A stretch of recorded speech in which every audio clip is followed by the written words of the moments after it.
Why, hello everyone, and welcome to the stream. This is Otaku Shebo. Today is Tuesday, November 12th, 2024. I'm joined by Dolly Cat. She's back there again, all comfy, cozy. Very, very comfy. Resting. So, how are things? How are the things going on this day? As I'm always constantly trying to adjust the position of this webcam. So updates on 3D print stuff. Listed this yesterday. This particular storage tray is for PlayStation Vita loose cartridges. As I pull out my one and only physical Vita game that I have right now, because I kinda sold the others. Yeah. Focus, hocus focus, there. Yeah. Yeah. You can see kinda how it looks and how it's already slipping out, because I made it so that it's very loose. It's like drop-in. It's drop-in fit, not like pressed in there. So it's pretty loose. If you move this too much, it'll probably knock them out of their slots. But yeah, so it's a nice little 100-slot storage for loose Vita games to go along with the Nintendo Switch cartridge version. You can sort of see that it is slightly whiter. It is ever so slightly whiter than the Switch tray. It's very, very slight. I know you can't really see the difference here, but holding it up aligned, you see there's a little step there. It's a little bit wider, but you can also see that it's nowhere near as tall, and thus this doesn't have any holes in it. I had tried it with the holes in it, but as it turns out, I would have had to adjust the holes to be like not as wide. Is this the one? Yeah, this is the Vita one. So I had a test that had the holes in it, but as it turns out, the size I used on the holes was just a little bit too wide, because on this cartridge you could probably just be able to tell there's a little chamfer there on the side. A little bit's been cut away, so it's not a straight, flat, squared off corner, and that was enough to cause it to sit a little bit lopsided in the slot, because it will like start to fall into the hole that's there. Oops.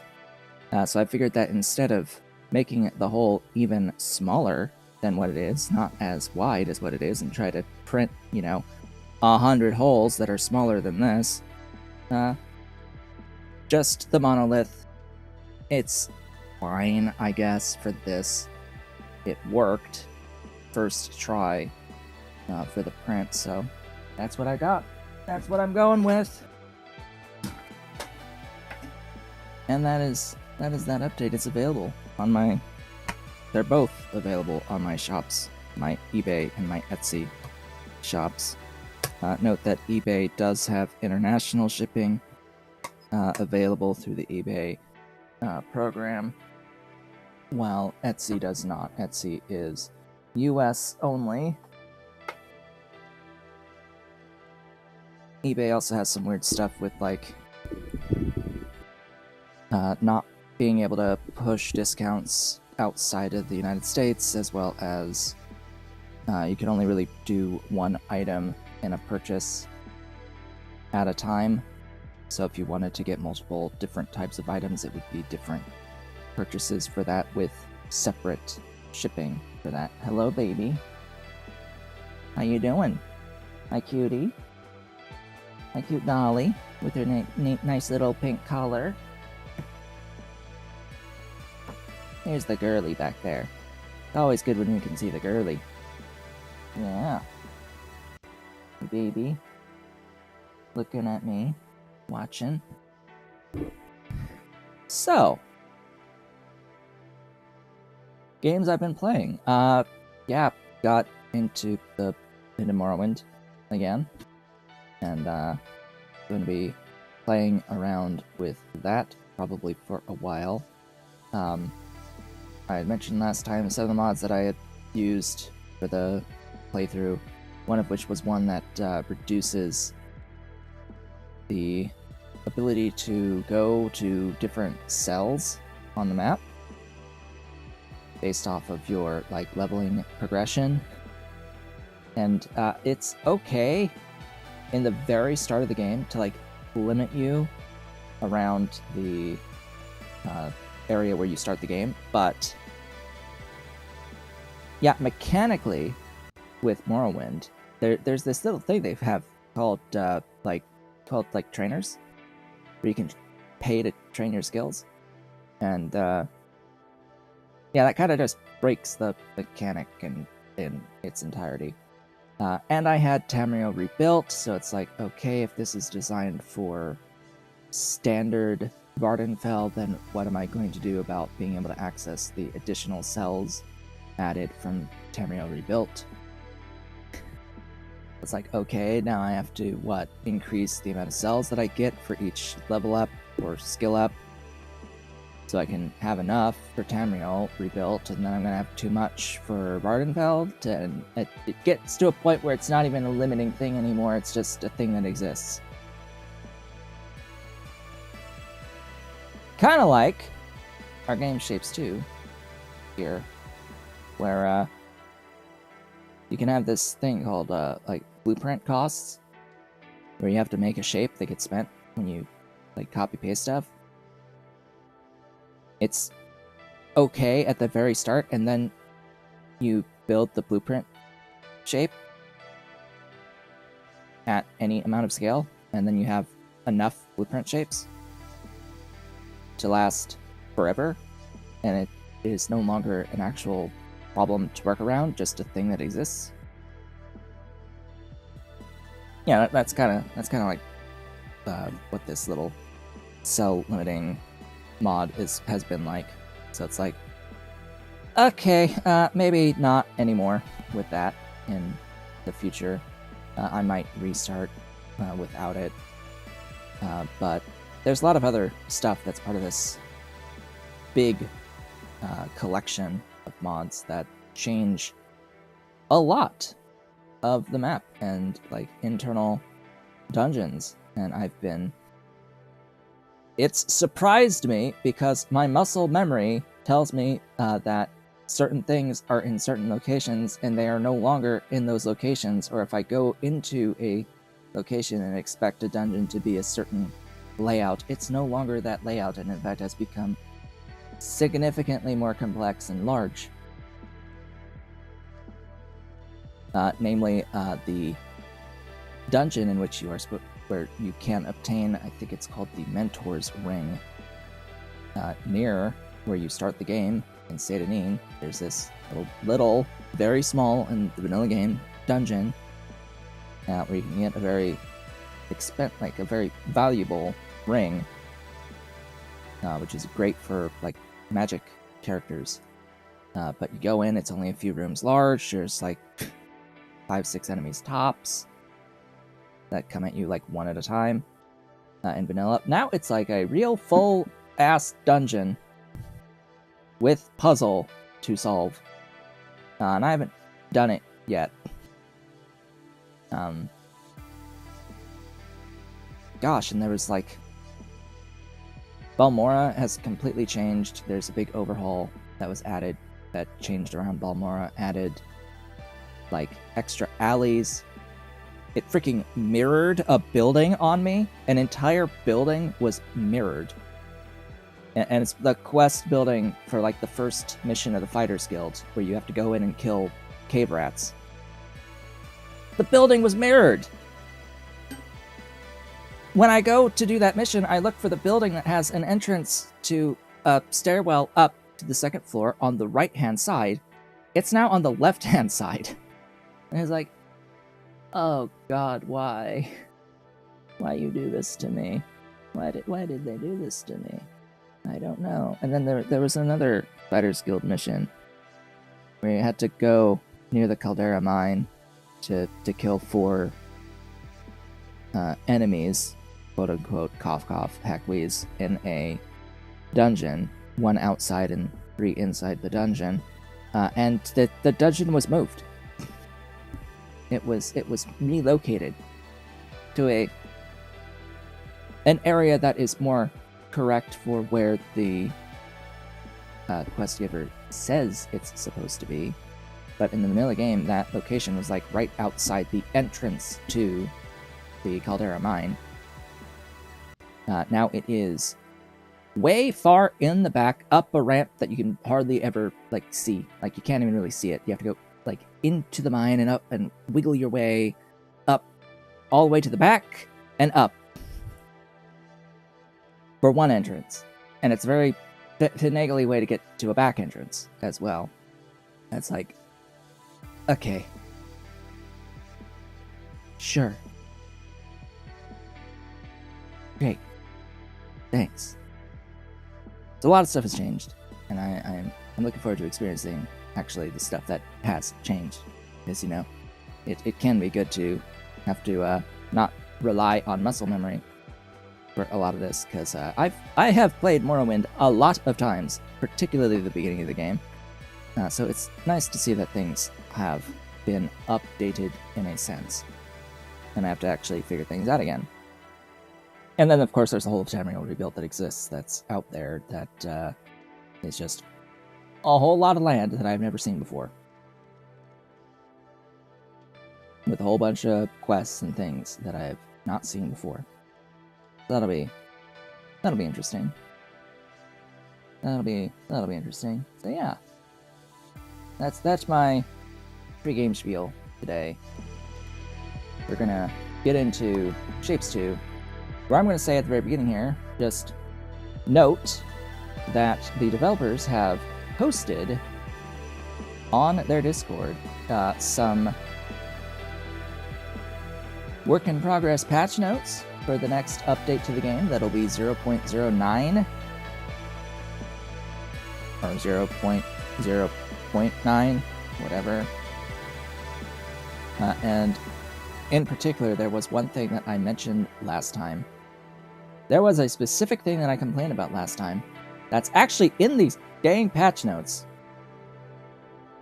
Yeah.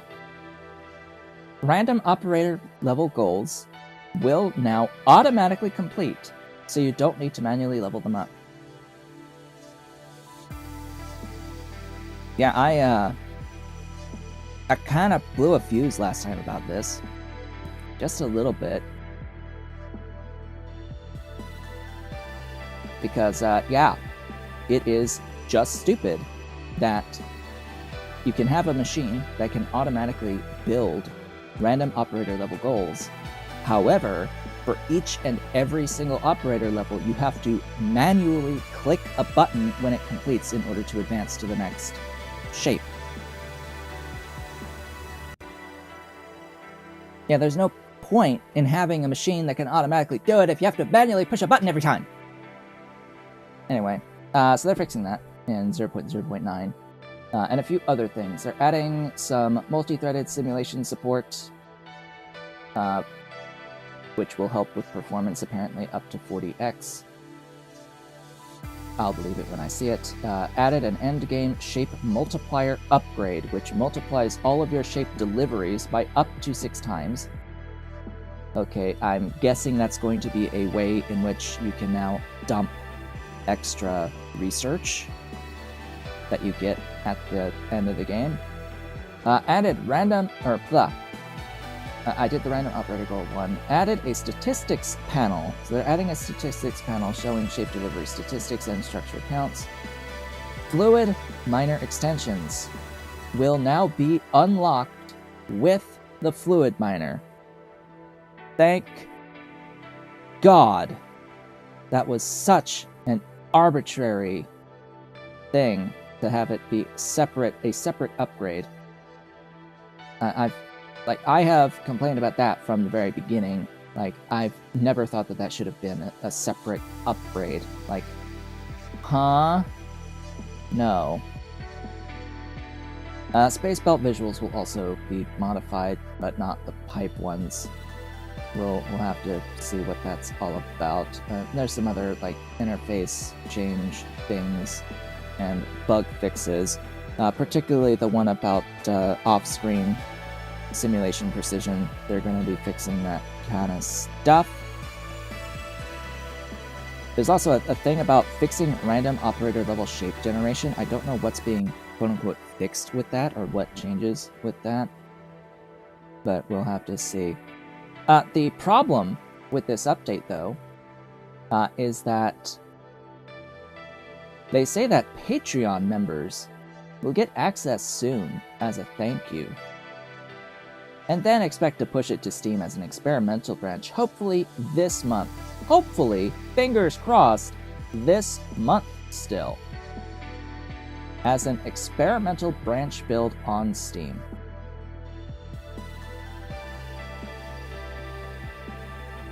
Also, the full Update 1 is scheduled for April of 2025. So, yeah, the problem with this update is that it's not going to actually be live until, after we're done with the series. And I'll be moving on to another game. So, unfortunate, but we will have to live with the game in its current state until we're done. Because it is exceedingly unlikely that we will have access to this update in a reasonable amount of time. Anyhoozles, what did we do last time, and what are we doing today? Last time we met, I created the final milestone shape that we need. This is the last one. I built this by quarters and swapped everything in together. Yeah, that's pretty much how I did it. The basic explanation of how it was done. Where was it done? Good question. Where was it again? I have forgotten. It would help if I was oriented north-south. They're going to be adding a button to orient north-south as the N key, as another one of those things from the update. Yeah, I think it was this mess. So all of this mess in here is to make this final shape. Yeah, it was essentially made by quarters. And I'm not sure... Oh yeah, and there's some stuff with the throughput because of the trash, where the belt distances aren't equal. So there's some issues with throughput. Oh well. Nothing I can really particularly do about that since, the developers have not put in a solid item buffer that I can place on these belts to help even out the throughput. And yeah, that's not in the update notes. It's something that they're adding into the game with the next update, so fuck my life, I guess.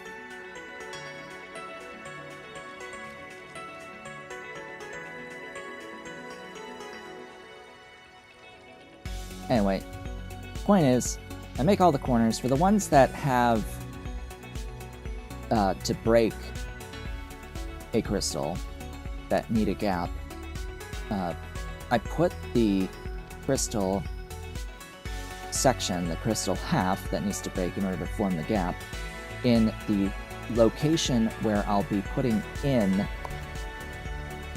the target next corner. So the specific first swap in of a target, the next target corner, that's where that crystal is going to be. And that's specifically because while this gap is here, I can swap in my target to one side, but I wouldn't be able to do it for the other. It was really weird because the trash part of the three-piece shape, the three-piece trash for this corner, would have a gap on this layer 2. Because it has the gap on the layer 2, if I try to swap this side to try to put this shape in, for example, then I'm left with a left half that has a completely empty layer 2, and it drops the top layers and breaks those crystals.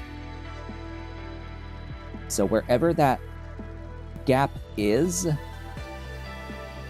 I have to cut down that axis. That axis is what has to get swapped. Okay?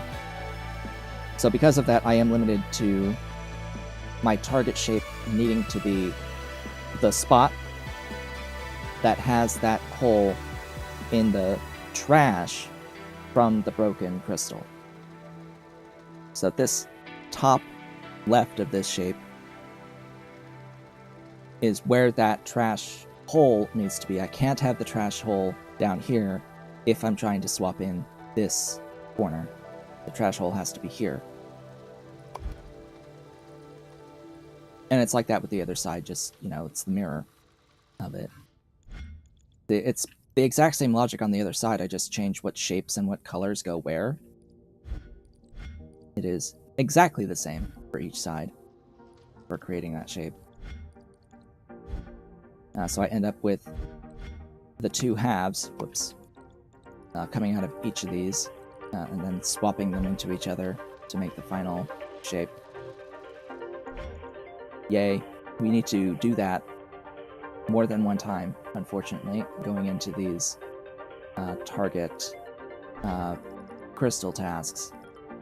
So I am going to work on the crystal tasks today, although I am contemplating adding another Make Anything machine a copy of it to continue to work on the random shapes. And I think I'm going to start with that. It would mean needing to copy pretty much this whole damn thing. And pasting it somewhere.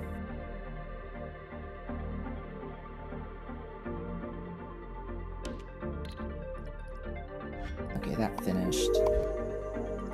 Whoops, that means I need to copy that hex code. I will need to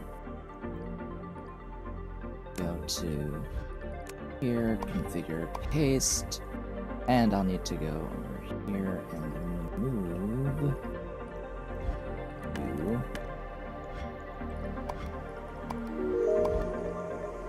Okay. Now what? That's the stuff for pins.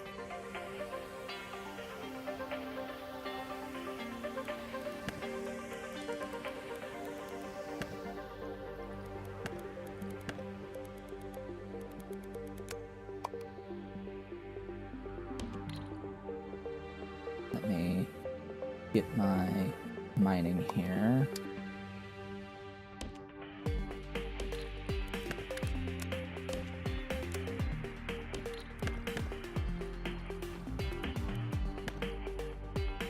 Then I need the fluids. How much fluid? 2 sets. Hello, Ollie. I have an Ollie cat. He has come to visit. Finally, there's the Ollie cat. Hello, Ollie cat. Yeah. We have Ollie and we have Dolly. She's behind me and he's here next to me on the desk. Yes, big boy. Yes, big boy. Sliding on my Kindle. Get that paw off my Kindle, thank you. Pushing my phone too. Hey, big boy. Yes, big Ollie. Ah, whoop, stop, thanks. Minimize there. Okay, so it's 2 of this per side. Can I fit 2 of this in here? Not easily, no.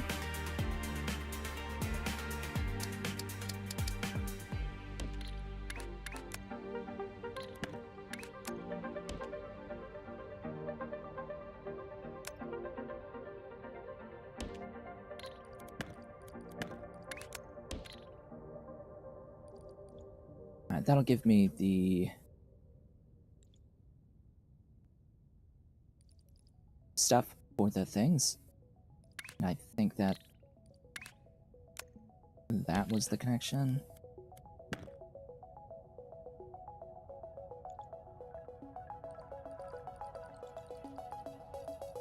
It does not actually matter what is where for this, as long as everything is independent. I will need base shapes, though. A lot of base shapes, actually.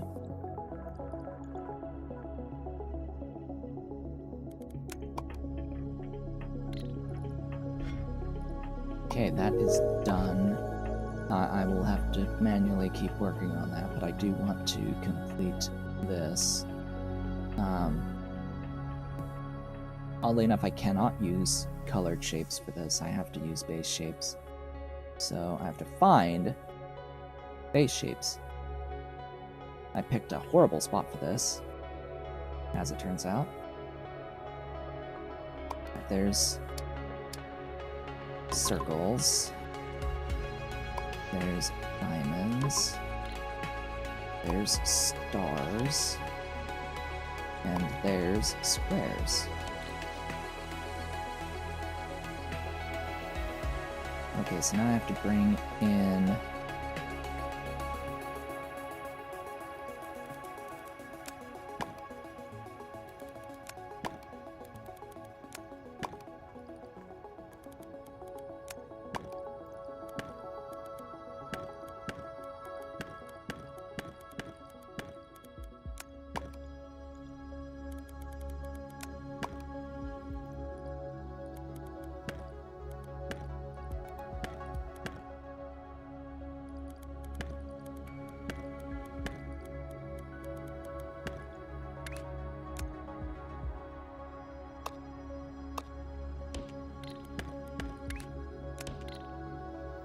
okay. That should be building pins. Layer 1 pins. Those are colors only. So now all 4 of the other shapes.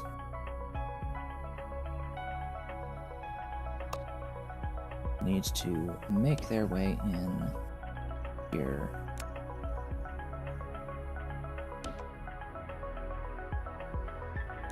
So you can see how much easier it is once I have the thing built already. To copy it and just bring in the inputs. The hardest part of scaling this is just importing all of the inputs to this. Now the colors themselves, I need like, how much mining?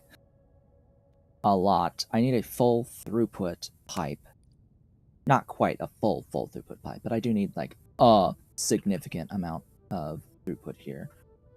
A full throughput pipe is 6 of this in total.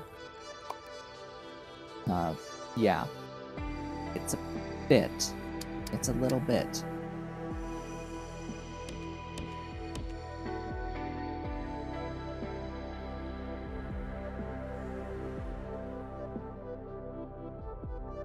This can't fit 3.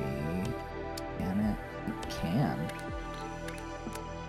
Another change coming in the 0.9009 update will be they will be changing this trains bar. They'll be changing the trains bar to include space belt and space pipe. So the trains bar will have belt and pipe on it, which is actually it is required. Frankly, that is a really good change. I'm like, oh yeah. My initial thought was, oh yeah, yes you do need this. Right, and this is all actually supposed to be train track.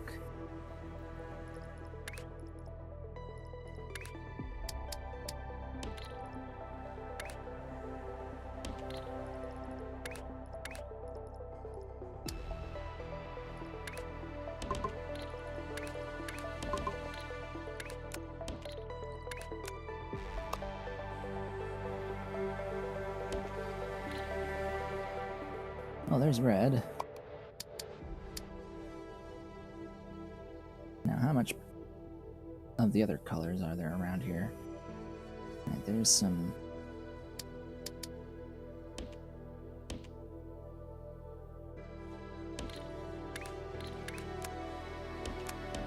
green.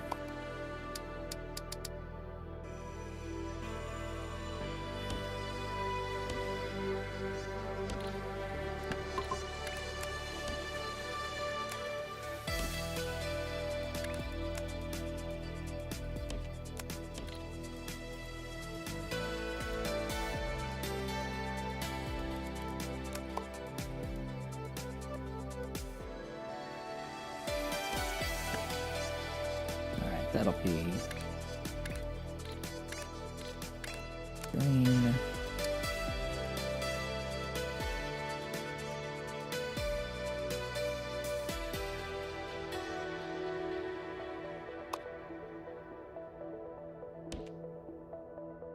Then there was blue.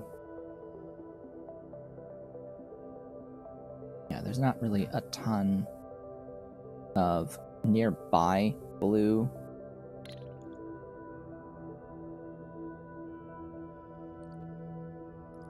So I'll have to send this a good distance.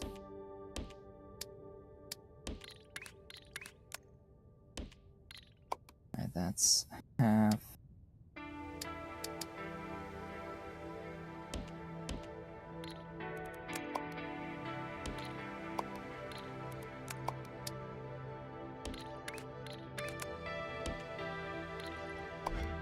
Operator level.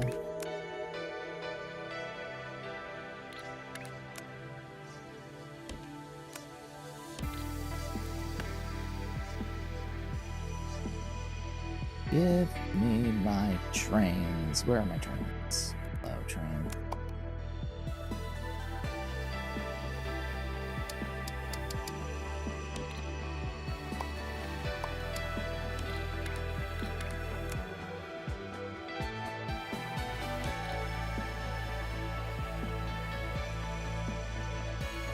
Now the question is, are there enough locomotives? Probably not.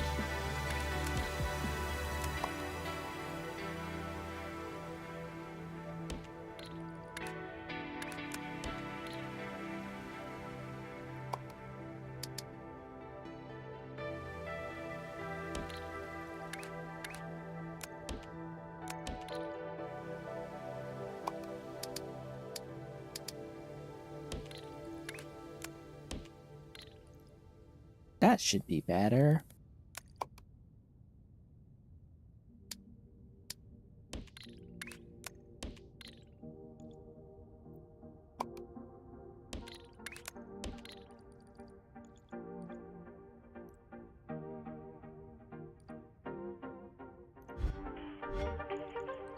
How am I enjoying the game? Very much so.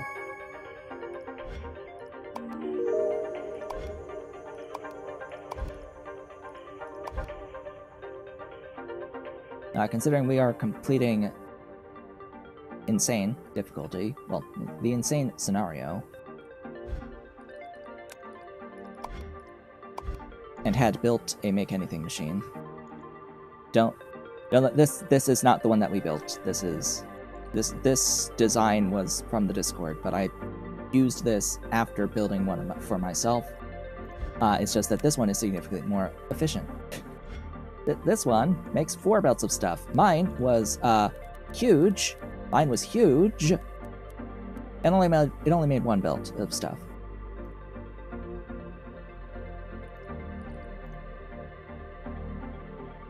But I understand the logic of how to do the make anything machine. At least a version of the make anything machine that can make any random operator level goal. Yes, any random goal with crystals was what I built, and that's what this does. It can do any random operator goal, and for up to however many layers you need it to be. So in this case, the insane scenario has shapes that are 5 layers, whereas under normal circumstances, it's only 4. So I had to build it for 5 layers. It's pretty much the same logic, just 5 times. For each layer, you build the layers the same way, with a little bit of extra logic to do the crystal in each one, because you have to build it from the bottom to the top, and the way that the random goals are generated, it will run a layer through the crystallizer at each time it does a crystal. It runs each layer individually as it stacks it. So that's how you have to build it, is in the way that it's the shape is generated. That's pretty much how it goes. So it could generate this particular shape, which is what I am about to build myself. It could until you get to this top layer. Once you get to this top layer, this machine cannot do this top layer. It could do the layer 1, it can do the layer 2, it cannot do this half crystal, because, yeah, that involves swapping logic. You have to do some swapping for that, and this doesn't do swapping at all. There's no swapping required. It's all just cuts and stacks. That's all it is. Cuts, stacks, and crystallizing. And this makes all the other colors as well. It makes all of this color stuff too.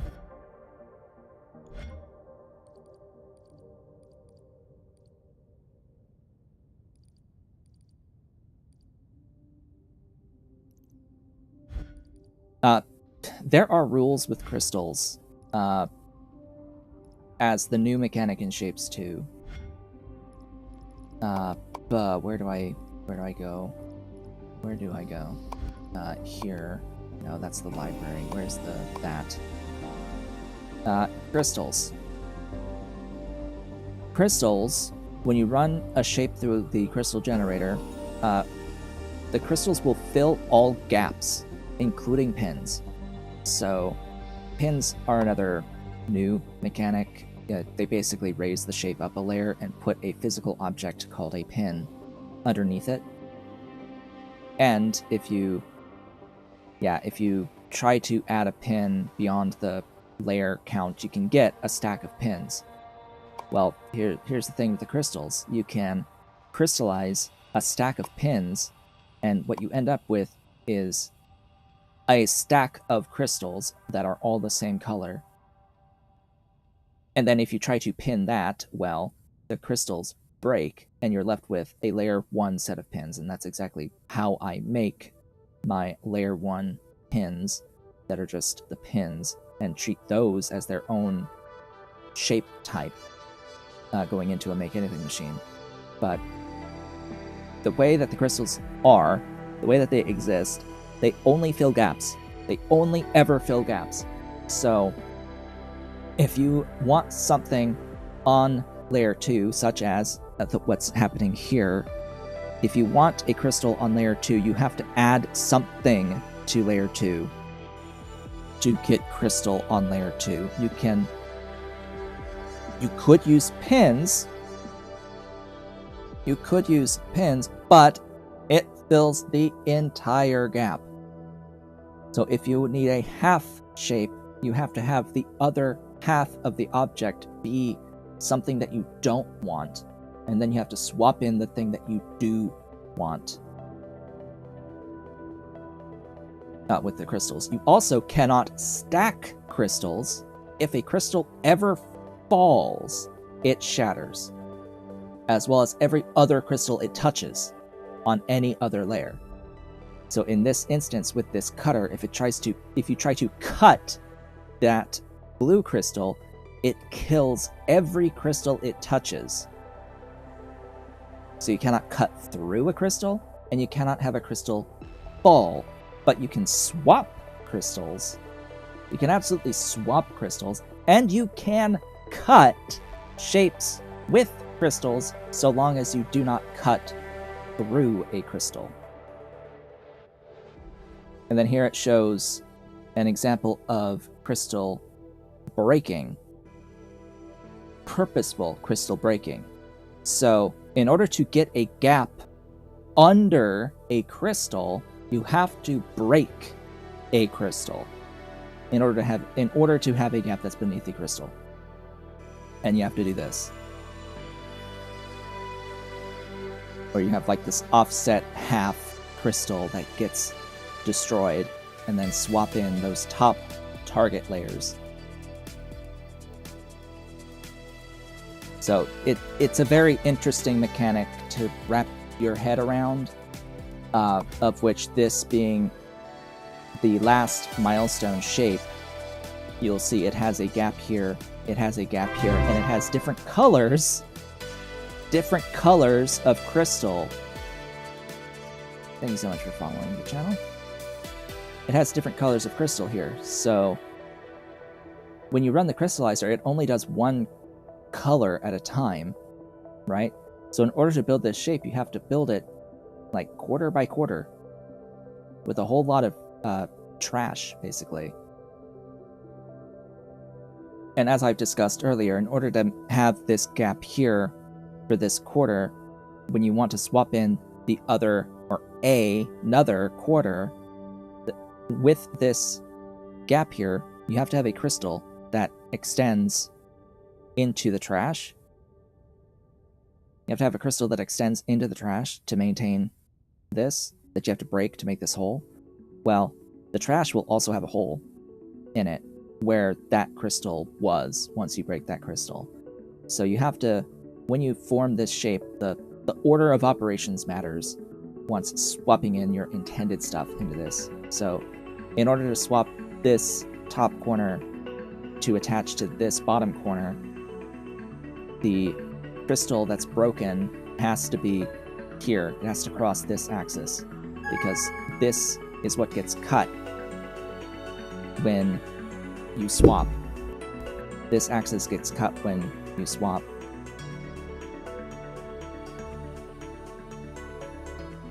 This axis? Or this axis? I might be incorrect. Anyway, my point stands. That is how it has to be done. But because I initially had done it the other way, and yeah, it made it so that there was, when a swap happened, a full gap on layer 2 on one half of the object, and it drops things. Yeah. Anyway, we're working on adding a second man at the moment. Make anything machine. Speaking of, I need to now change this that produces this next shape in the line. Am I providing absolutely everything here?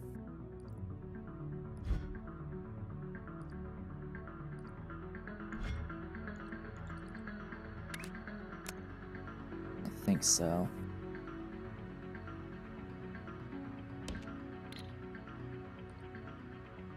There's a lot that you can do mechanically. And I could explain this, ma'am. It's just... It's a lot harder for me to explain this because it's so compact and it's really hard to see everything that's going on in it. What I built for Make Anything Machine, I purposefully spread everything out, and it did purposefully take up a lot of space in order to be able to very clearly see what was happening. As I smack my microphone. It was very easy to see every single step along the line with it in what I built, which made it huge, but I could fix issues. This you have to just trust as a black box. Yeah. Alright. Anyways. What is lacking here? It doesn't have the pins. Why does it not have the pins?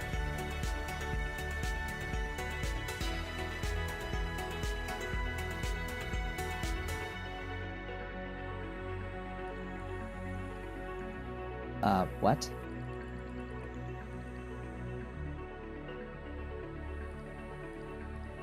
Hello?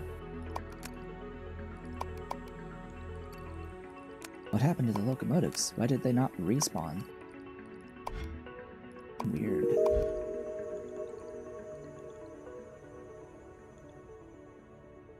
It's like the locomotives just deleted themselves from the face of existence, and they no longer weren't respawning. Weird. Very weird. Huh.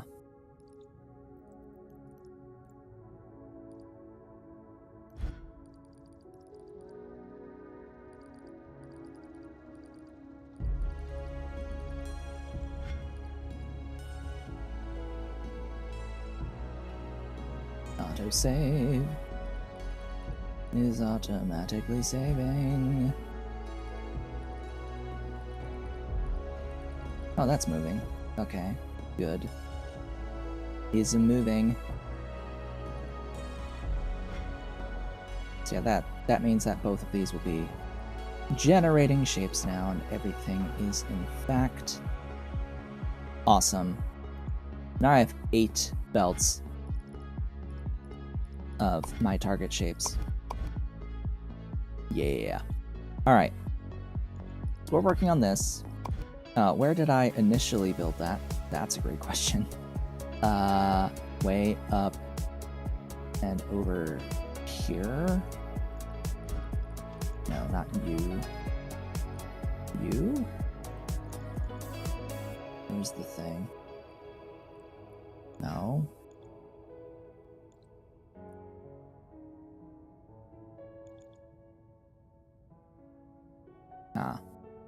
Somewhere up here. There you are. There you are, you little booger. Okay. So, this next shape. What are we going to need? We're going to need some trash. And blue, actually. Standard blue.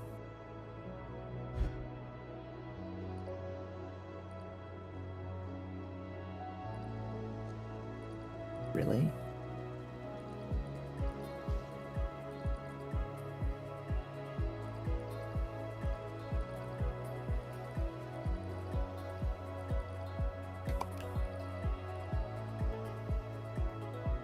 Oh, I'm destroying. I see. Ay, ay, ay, ay, ay. Sigh, ay, ay, ay, ay.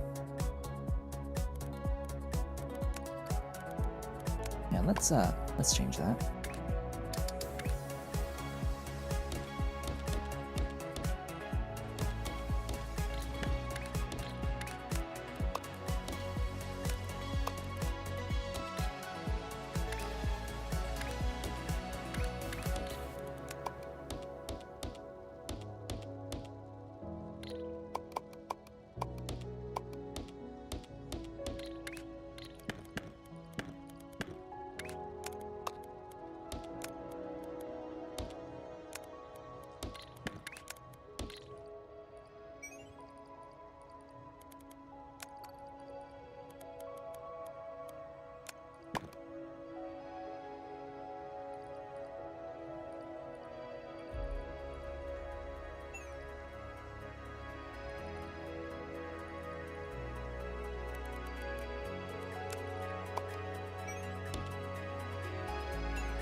see, these need to be the tops.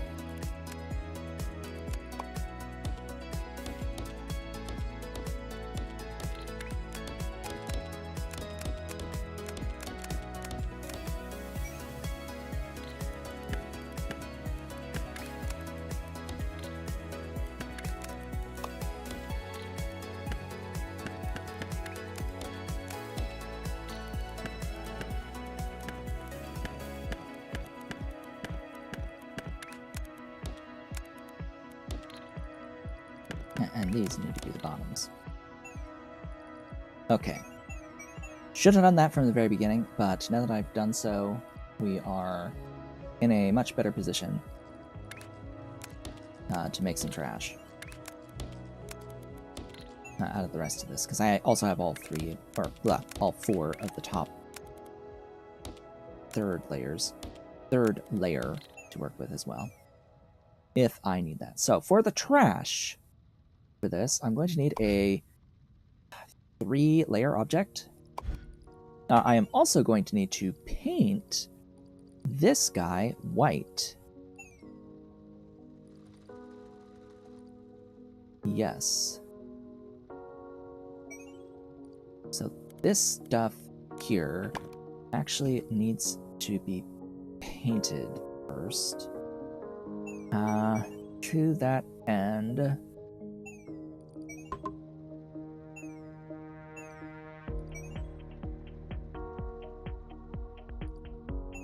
what shall I do?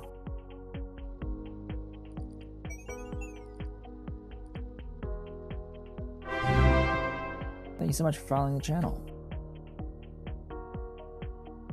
Painting. Linear.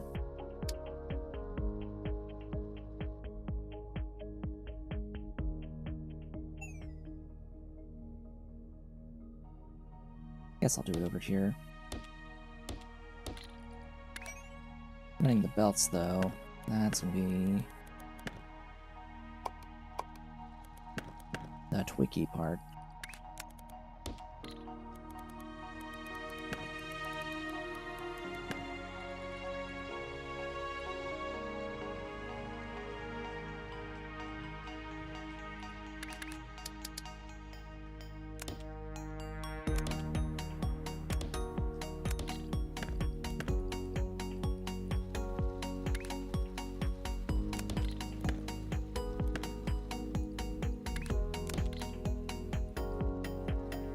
Yeah, that works.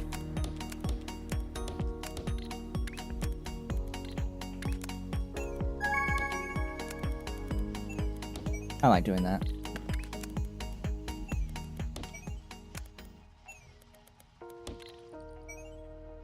So nice that it works exactly in that way. Without the occlusion. There's some stuff that will occlude, and it may not be something you can do forever, but I'll use it while it exists. Anyway, where is this? I need to change my target.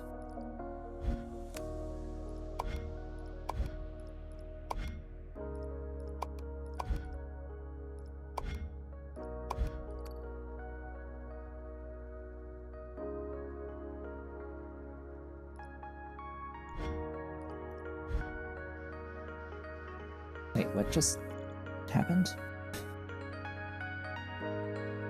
Something finished. And I don't know what. Blech, anyway.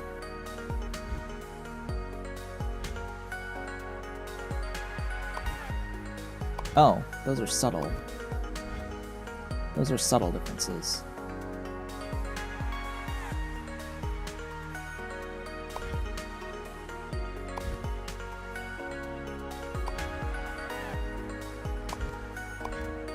Yeah, it's a subtle difference, but it is a difference. Okay.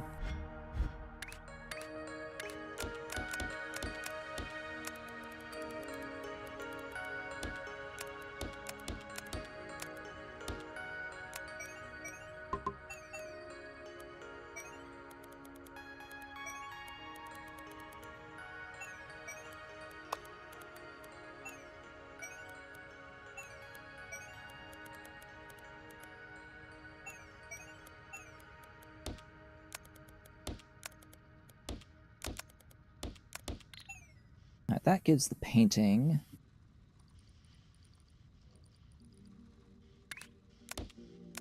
There we go.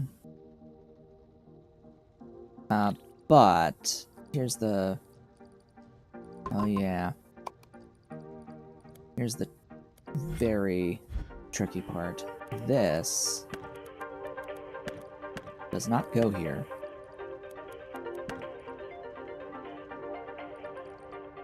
Yeah, this doesn't go here. This is used at the very end.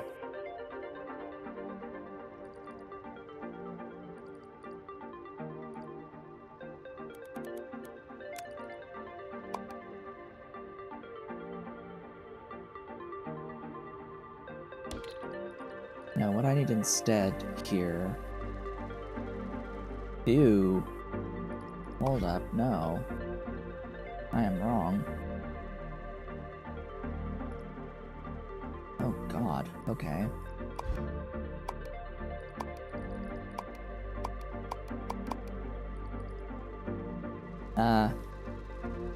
Yeah. This is a little awkward, but I'm gonna have to tighten this up a bit.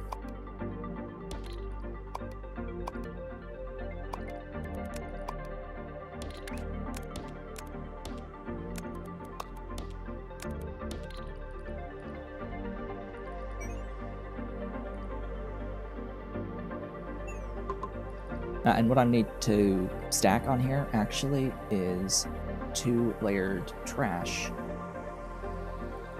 Meaning I'll need another stack.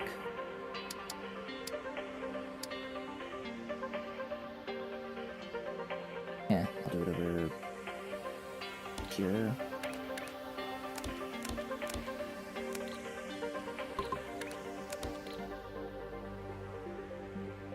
If I can.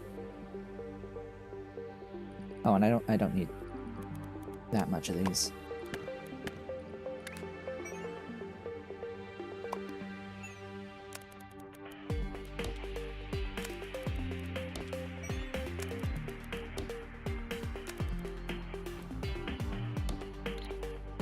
Two-layered? 3-layered.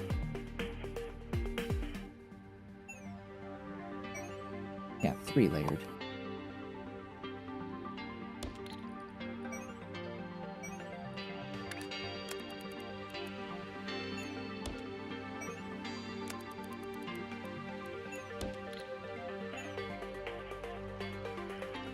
That then gets cut in half.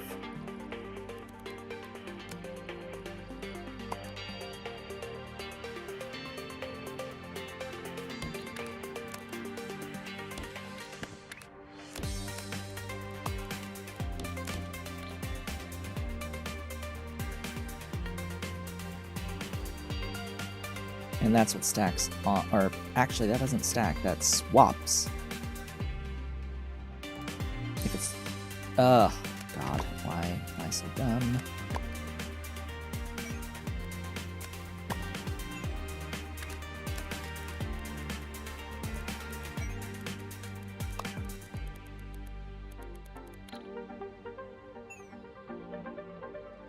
That does need a cut.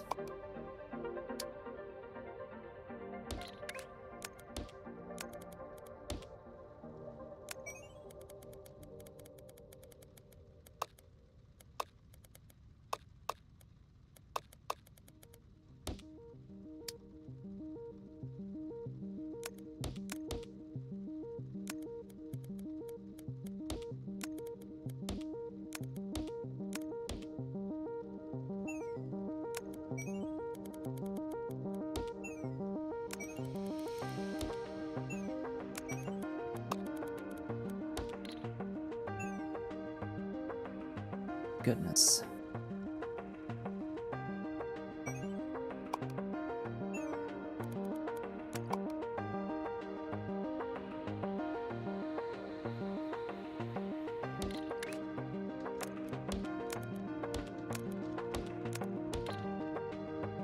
Stack the whites.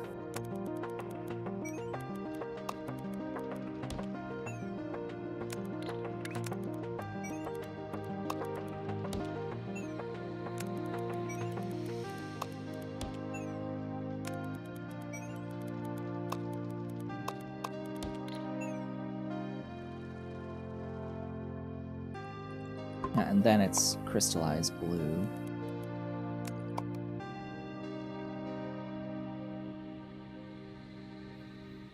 And just so I have enough spacing, I'll put it there.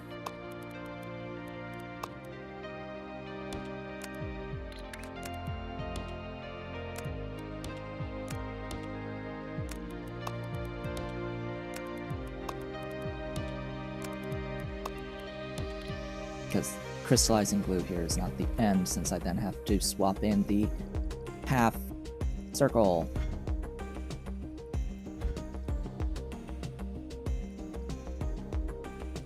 Which means having another cutting set.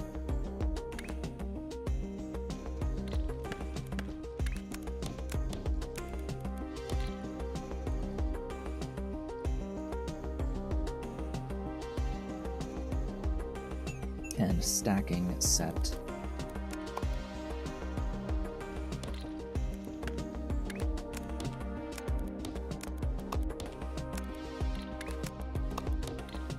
Looks like I have one tile of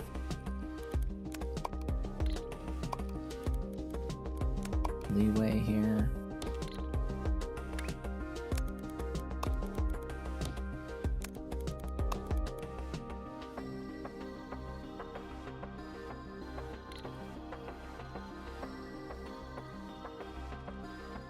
My dummy. Swapping. It's swapping.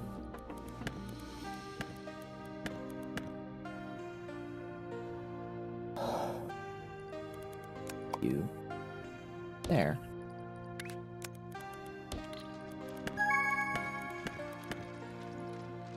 Oh, that's done already.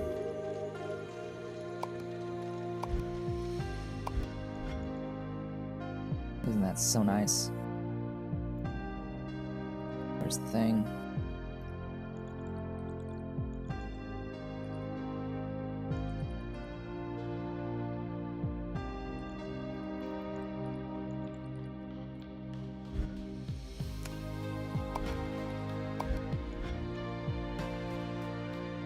Cool.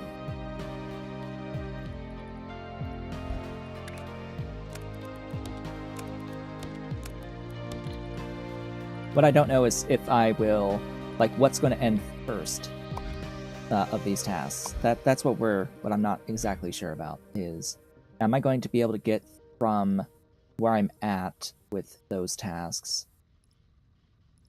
which is, oh, you know, here, starting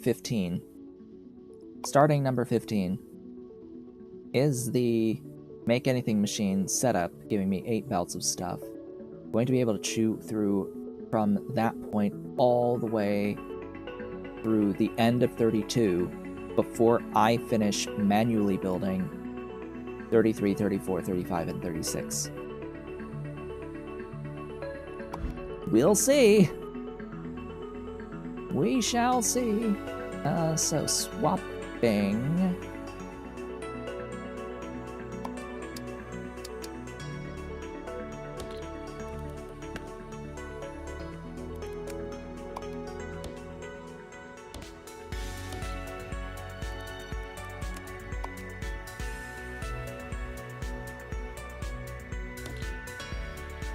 I think that would work.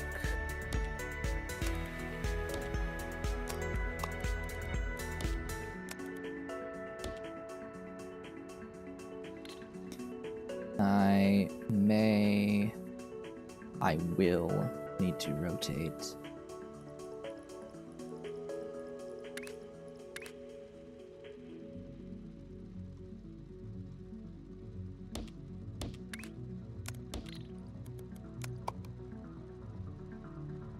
Shoot.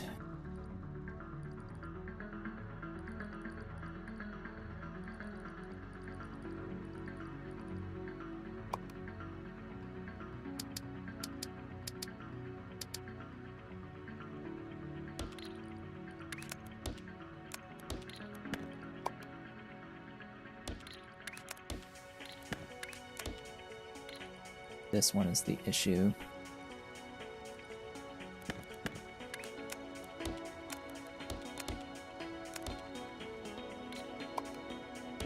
is no longer an issue. And if those are counterclockwise, I'll need these to be clockwise.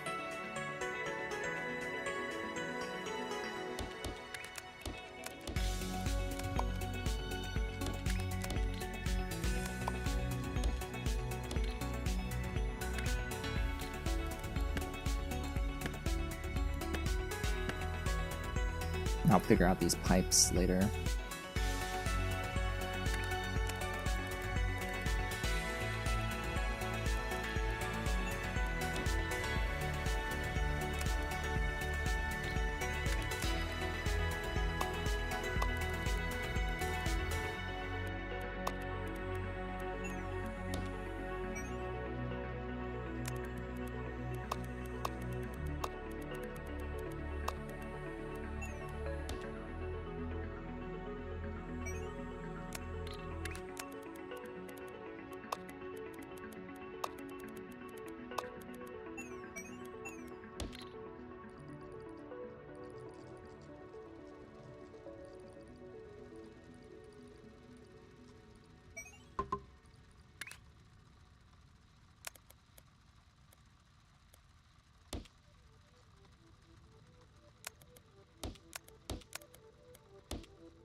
Okay. Blue! Bring me blue. I need blue.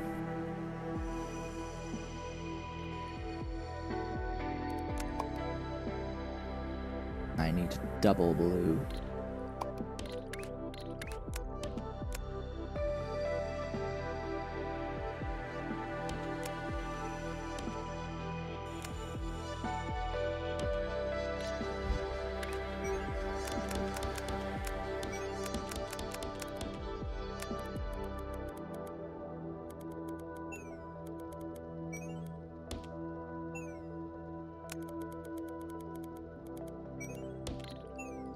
Okay. The blue do be coming. It do be coming.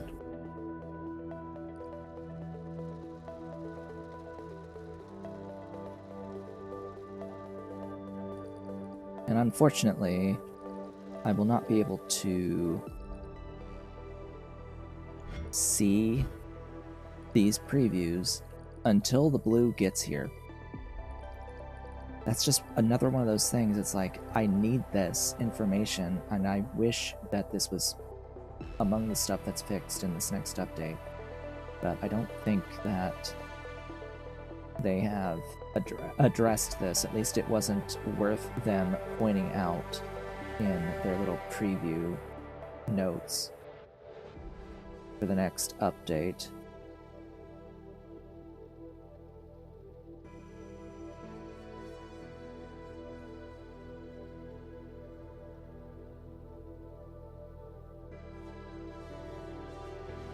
Apparently right now there is a way of creating infinite paint by mixing tertiary, secondary with primary colors.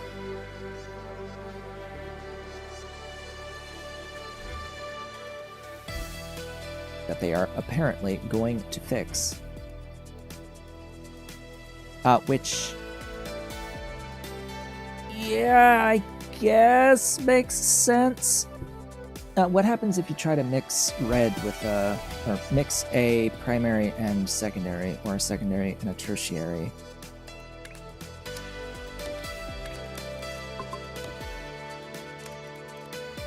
Like, what do you get out of this?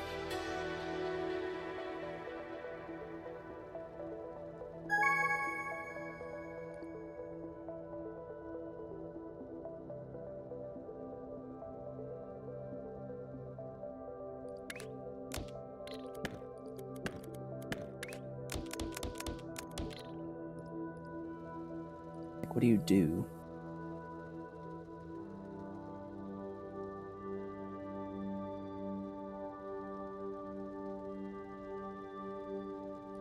You make more white.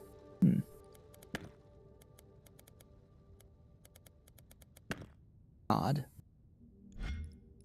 Anyway, that's done.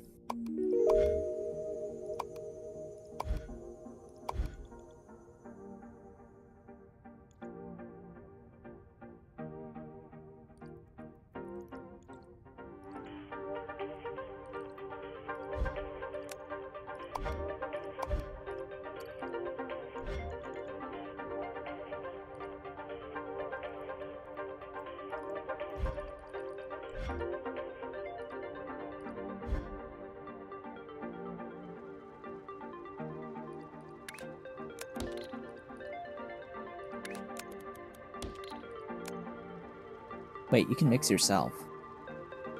Can you mix with yourself?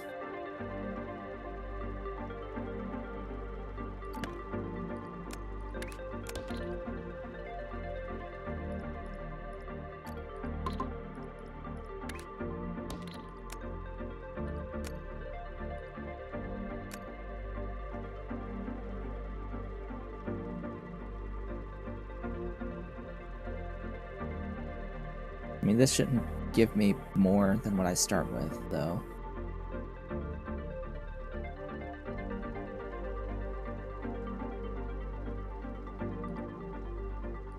These mixers are supposed to always give you the amount that you put in as output. So any issues would be a bug.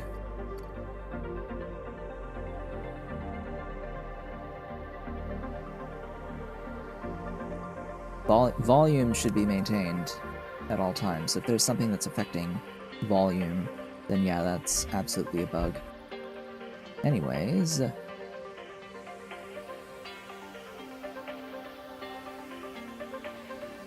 you see, that is not my intent.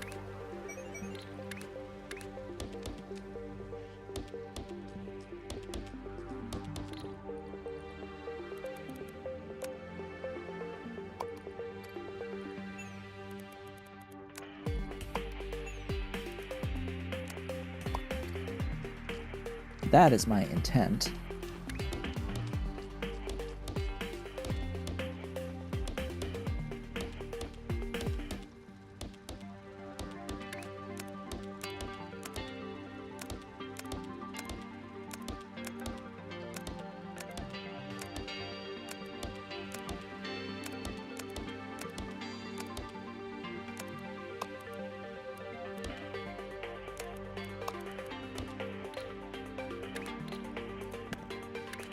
Yes, it seems like I'll have to have one of these raised up a little bit.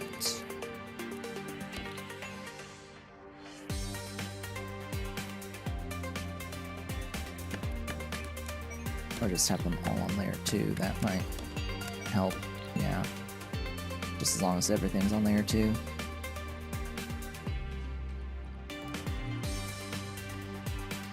So yeah, that's that target shape right there. That's how we do that. Now the next part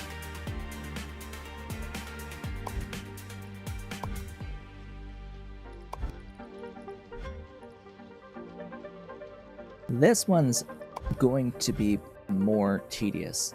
I will need a lot more space than just this. Yeah, everything is changed. This part was easy. Next part, not so much.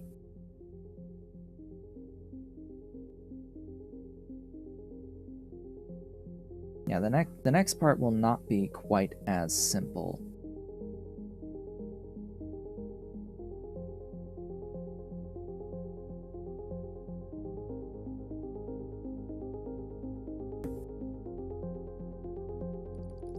Because this needs a bit of swapping.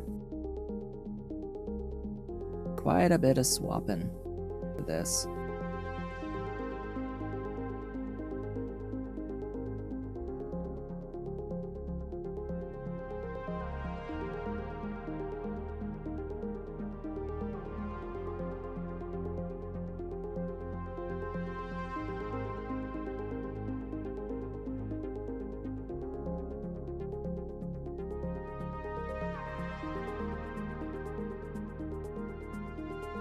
Yeah, my only thought with this is that it will have to be by quarters.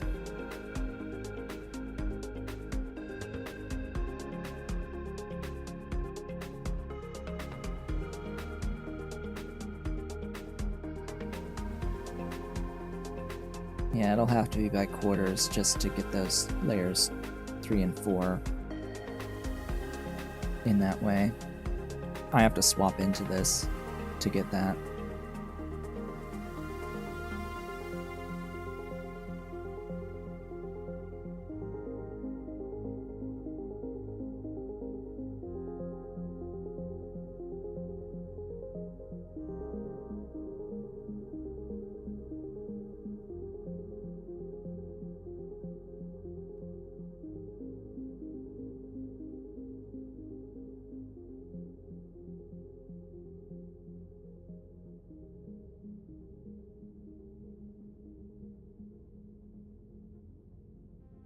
It would suck having to run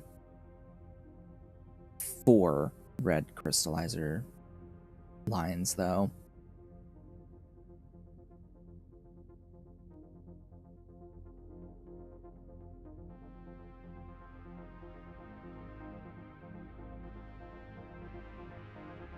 But I'm not seeing a way around it.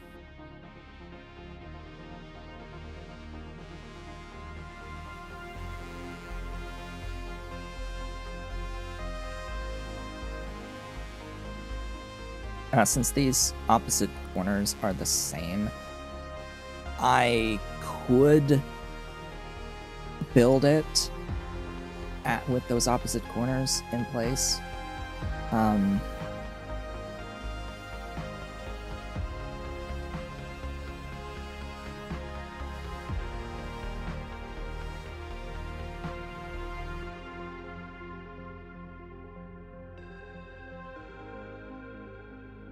Yeah, I think I can do it that way, but that's still going to be 3 crystallizer runs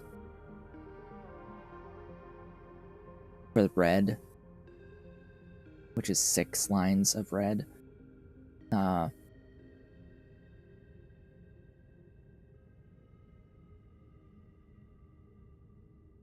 Yep, no real good way around it.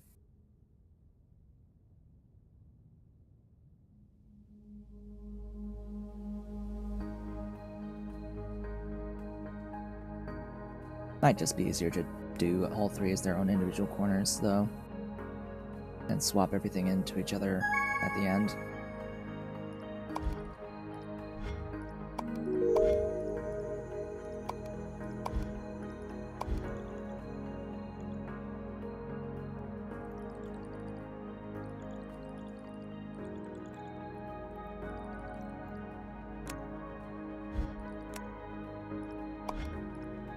Oh yeah, and the reason this isn't the full throughput of these belts, by the way, is an existing bug in the game with pipe gates.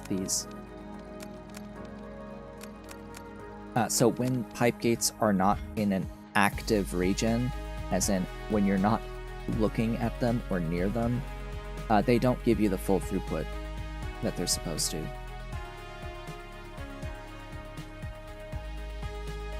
And that is a bug that will be fixed in the next update. So even though I could be getting 8 belts, I'm actually not. I'm getting like 2/3 of that.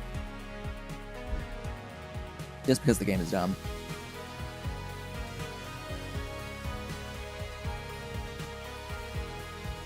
Now, you may be thinking, oh, can you use any of the previous step to make this? Could you? No. Actually, just no. You can't. There's no way to go from here direct into here. It's just not possible.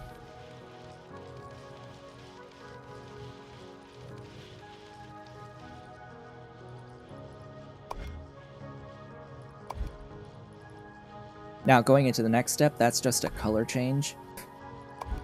There is no difference in how you make it to get into that. And then this... yeah, that's a crystal break. Is that now 5 layers? Yeah. That's now 5 layers. This was only... Oh, that was 5. Oh, that's 4. There is an extra layer here. It's an extra... what? Huh?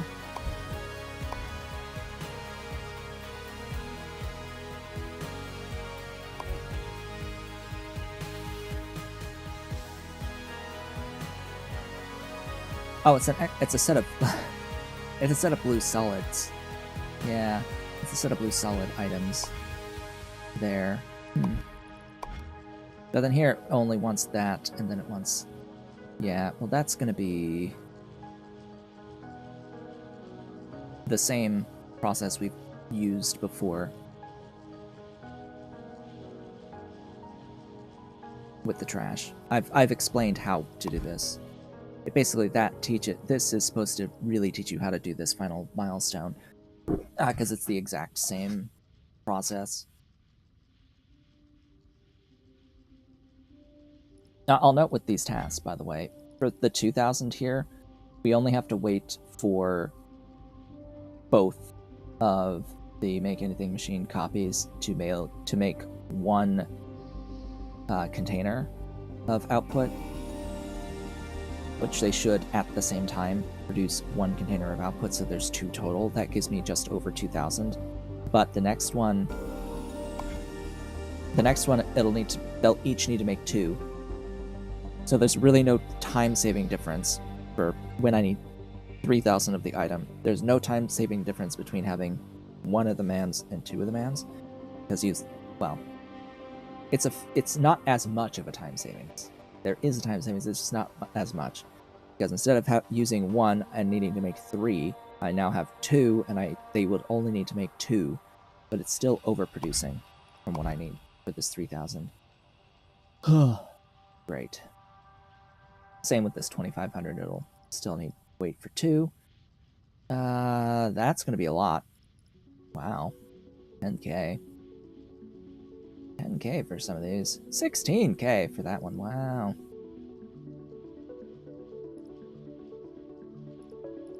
Yeah, these are gonna start taking much longer as time goes on.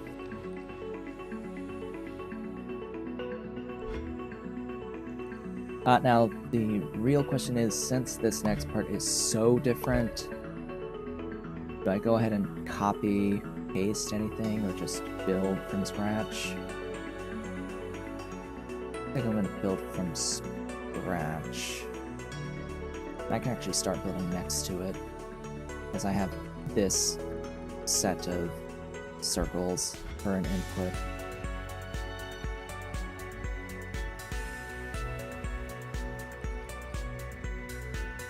Yeah.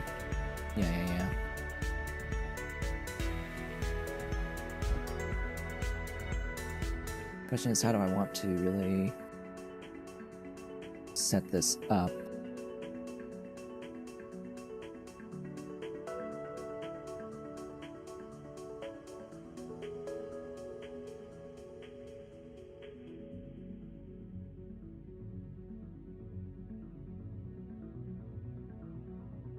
So the full white circle is easy enough. That's just the painting array.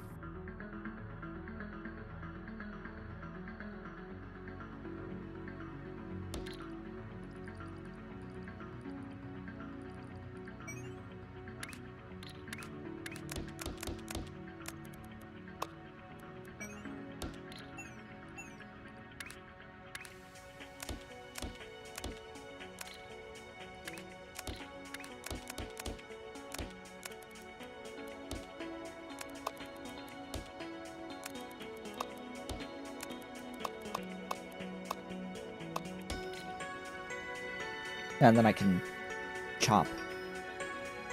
I'll have to chop all of the white circles here.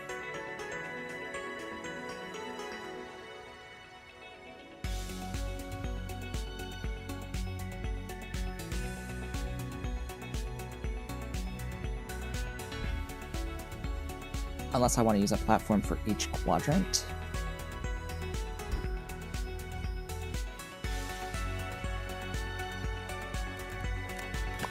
Yeah, that might be a better solution.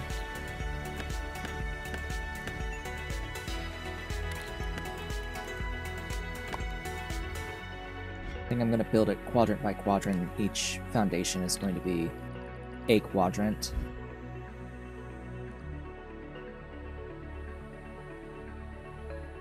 In which case, all of the remaining circle stuff is just going to be trash.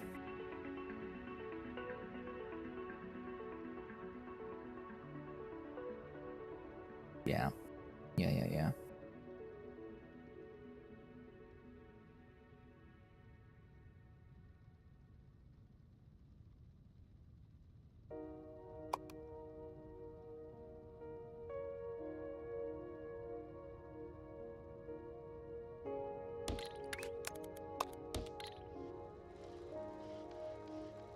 That's exactly what this blueprint is meant for. This could be more compact.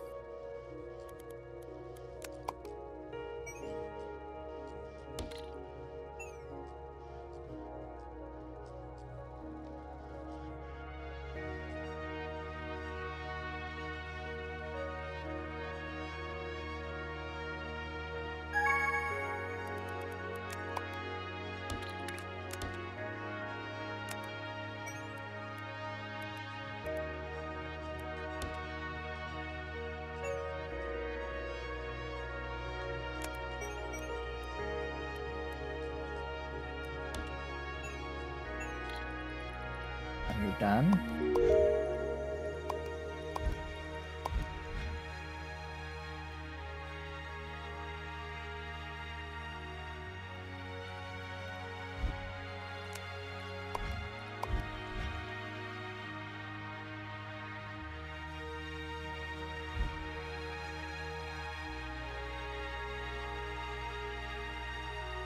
Yeah, that's actually a lot better overall, I think, using all 3 layers like that.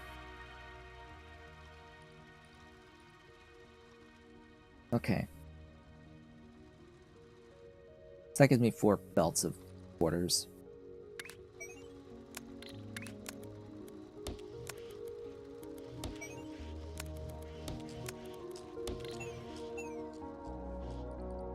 Next,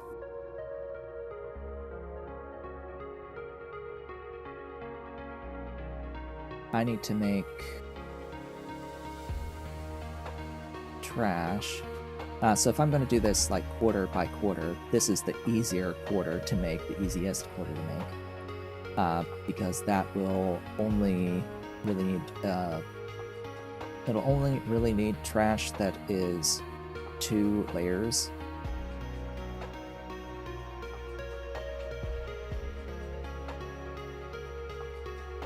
This one would need trash that's 4 layers tall in total and built sequentially.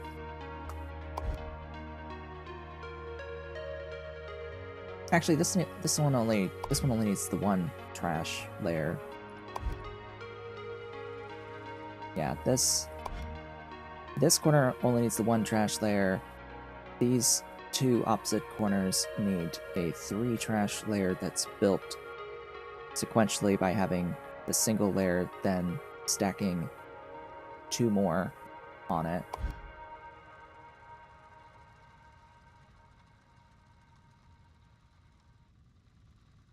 Then you put the white and then you run it through the blue crystallizer. And this one is the same process, just with the extra added step of then stacking on another trash layer to run it through a cyan crystallizer. So the process for these 2 corners and for this corner are the same, it's just this one has an extra step added on, and this one doesn't have the same step, or doesn't have the additional steps that the other ones have. Okay, well, it'll be easier to build this trash from here, we need to cut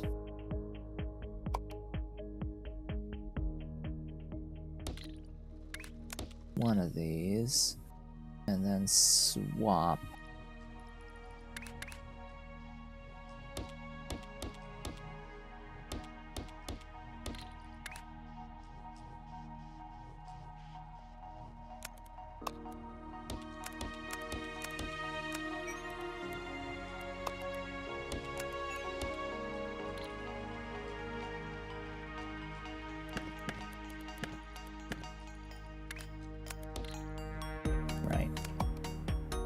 they need to be rotated 90 degrees.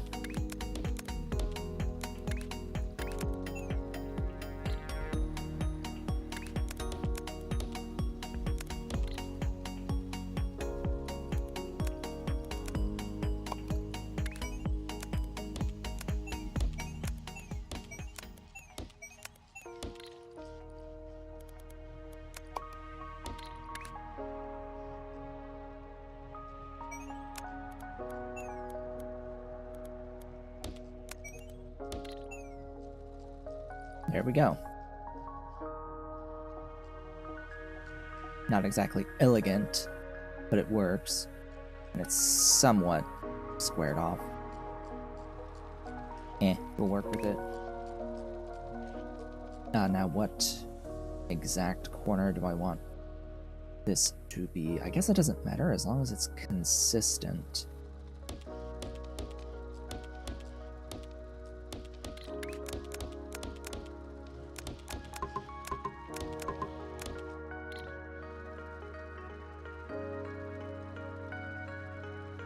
You see, those are all on the top right. So, that's where the hole needs to be.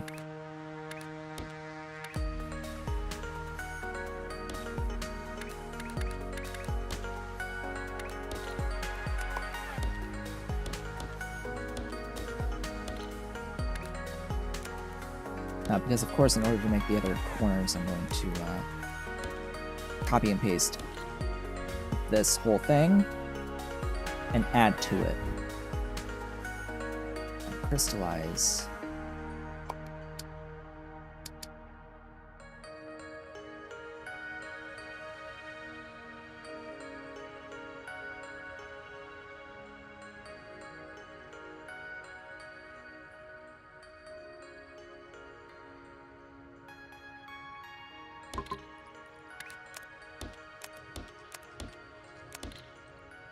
And then stack.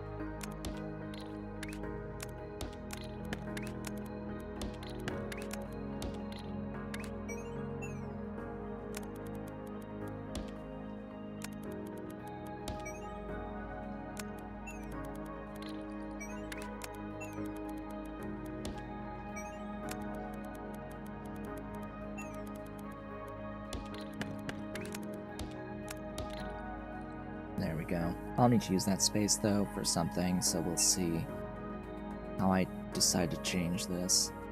Yeah,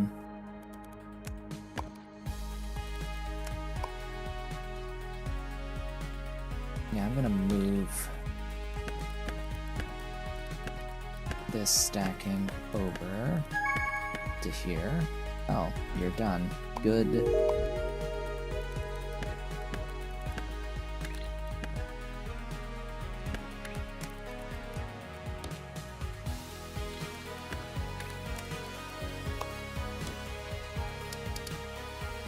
Shoot. One more tile.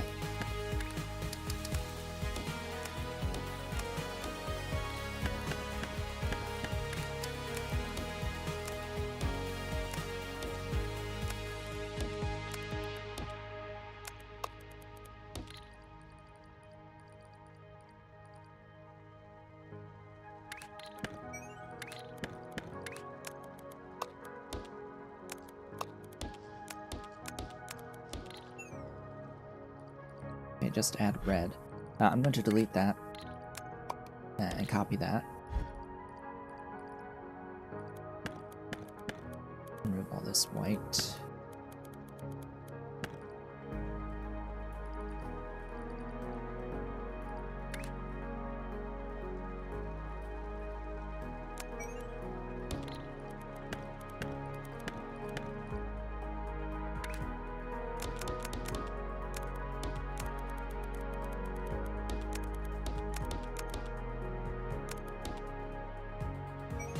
Okay, ready for lots of red. 'Cause I need lots of red.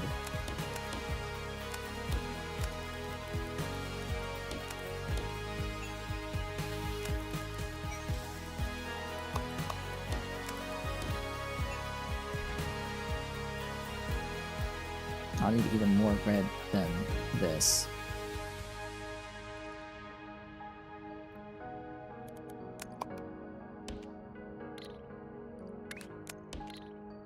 I'll need even more red than that.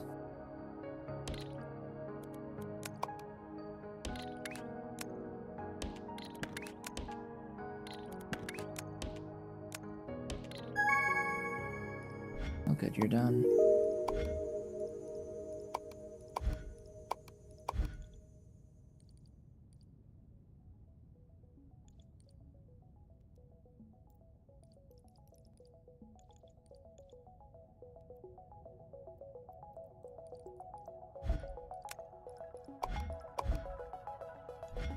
I need to marker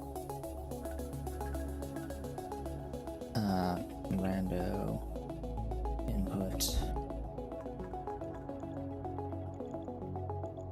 so I can just click on it and get taken straight here.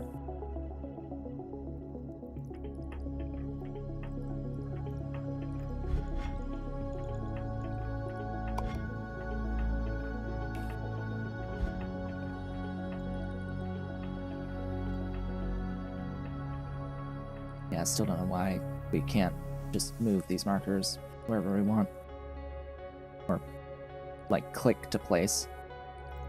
Ah. Okay.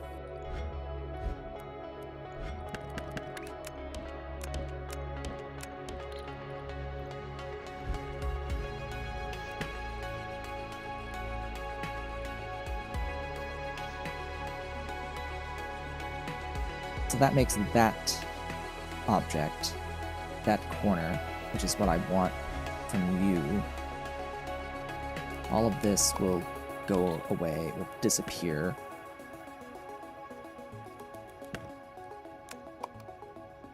I'm going to work on this next corner, which is going to be one of the ones that are doubles. So that I can then copy this or two other times down here.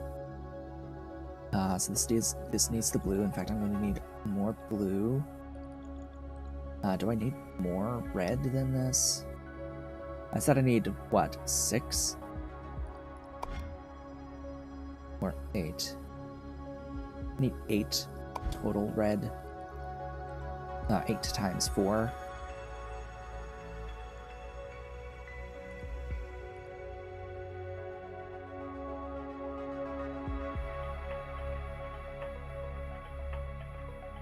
So this is 36, which is enough. As for blue,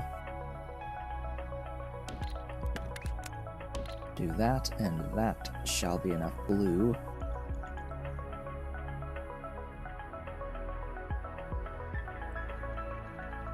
Yeah, need 32, have 36 from this.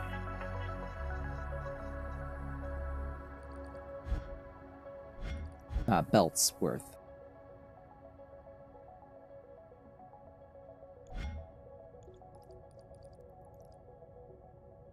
I think. Yeah, anyway, operator level high. Because it's...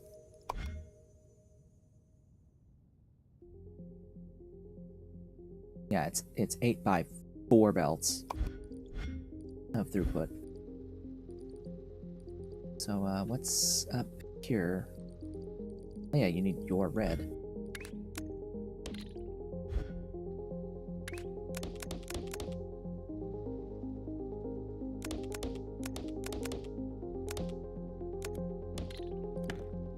I just need to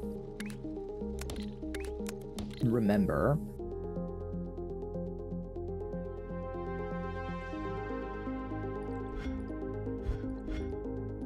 how much I'm using from each layer.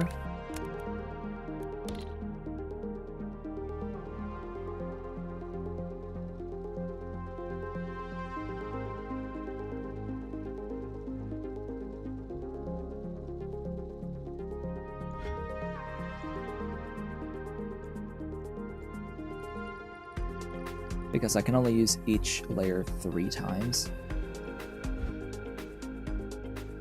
in total. So for this will be using the first layer twice. This one's using the layer 2 and 3 once. This will use layer 2 and 3 once. This will use probably the layer one of the 2 or 3 or 1 as well.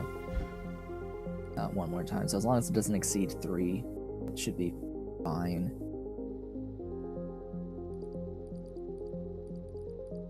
Alright, so I have to get it in here.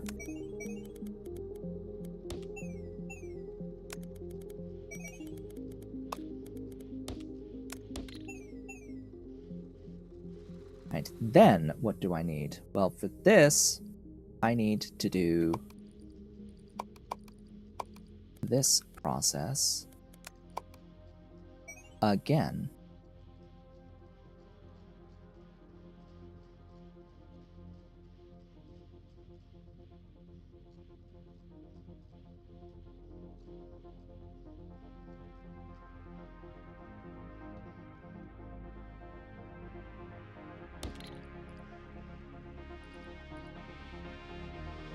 On a stacked object. Stacking.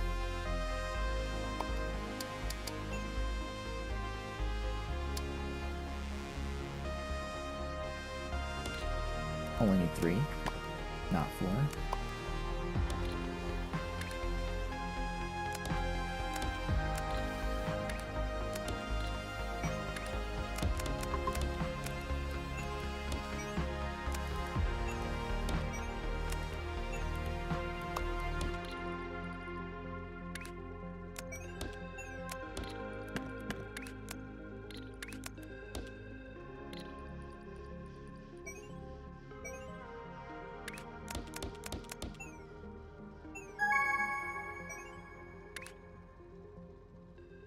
Boogers.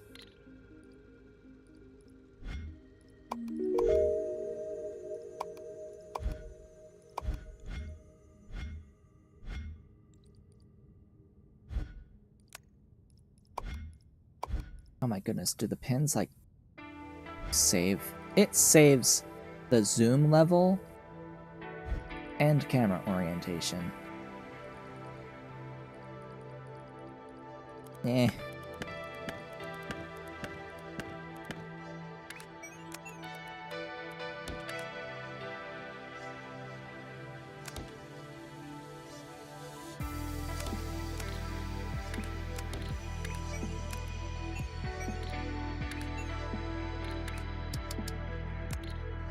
Excuse me. Click. I clicked.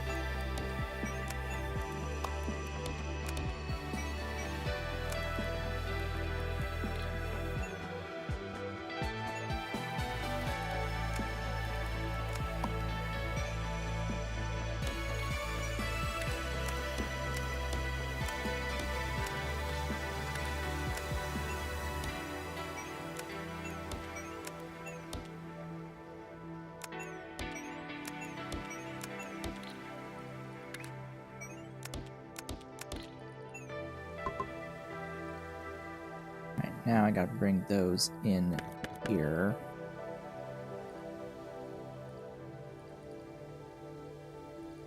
Which all of this is raised.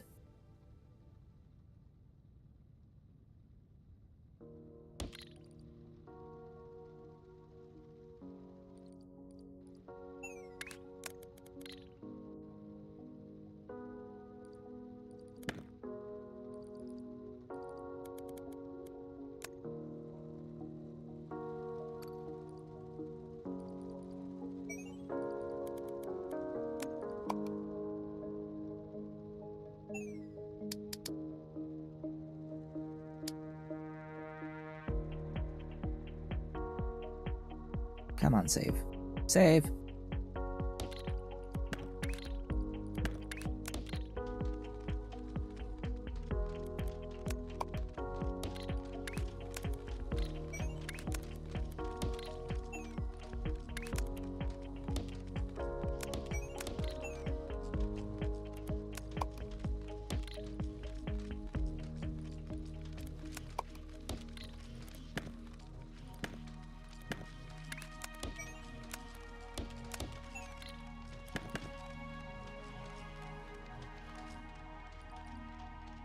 Better.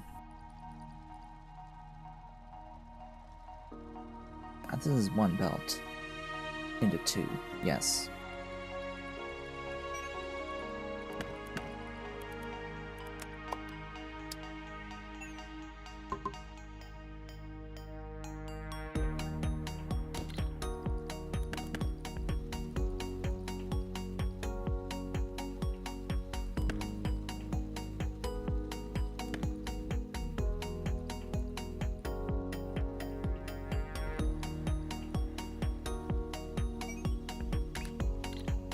How did I do this here? Did they... Okay, those were on the bottom. Okay.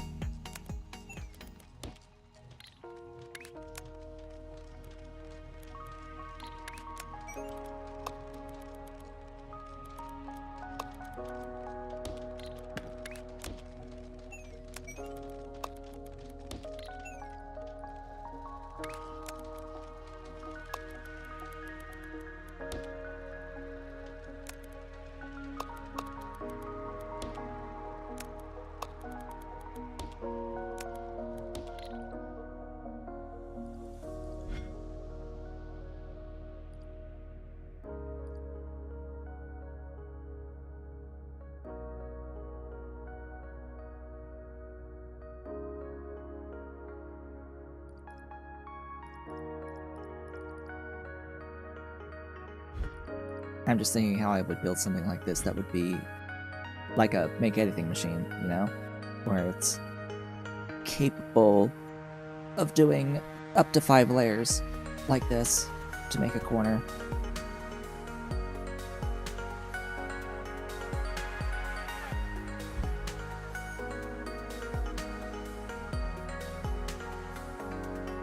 And it would just set up to like check how many layers and bypass what it doesn't need.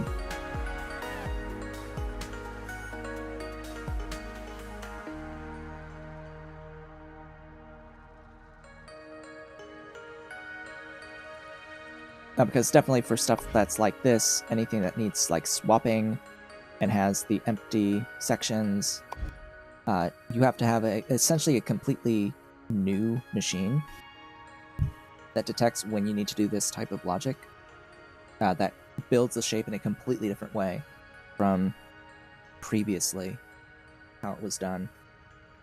Because in this case, you sort of need to know what's happening on a per quadrant basis of all of the layers in a given quadrant, not build it layer by layer. Now you have to build it quad by quad and understand,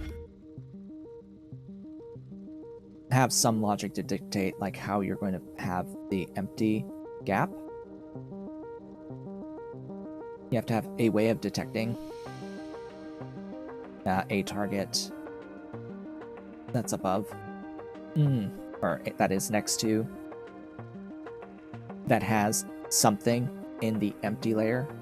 You have to like check if it has a thing in that empty layer, so that you know that like, hey, my the crystal that needs to be broken will have to be put across there. Goodness, though. Because in this specific instance, we don't have a shape here that connects directly to a layer above a gap. You have to have some sort of gap detection, as well as know what's next to it.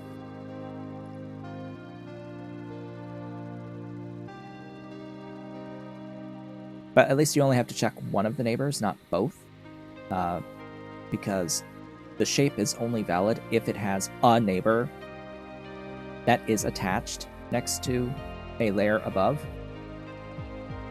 So it would have to check all layers above the gap.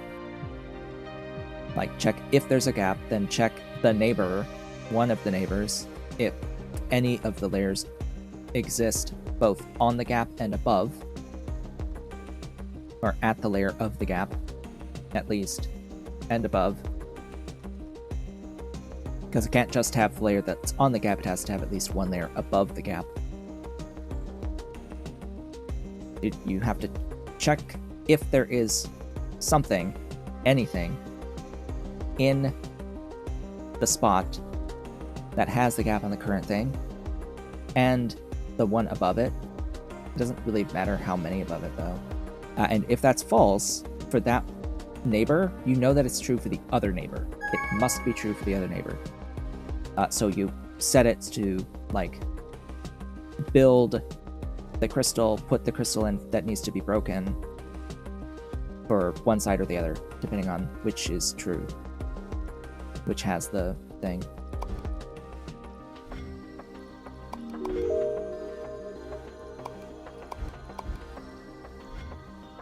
As part of the swapping logic. Or where you route to do swapping.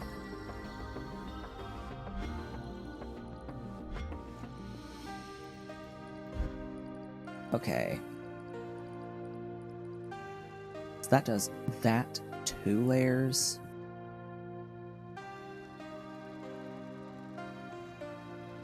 That will stack onto this, so I need another stack. I should, in fact, widen this.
Right, because of course I didn't actually copy the layer 1 before, or the layer 1 of this when I did my copy. Great.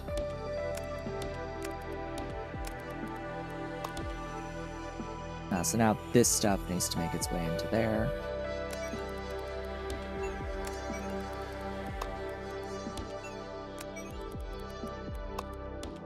Oops.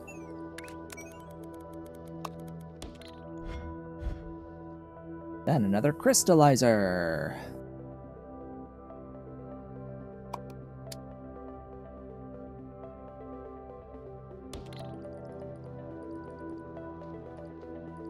Oh, whoops. That was back ashwards.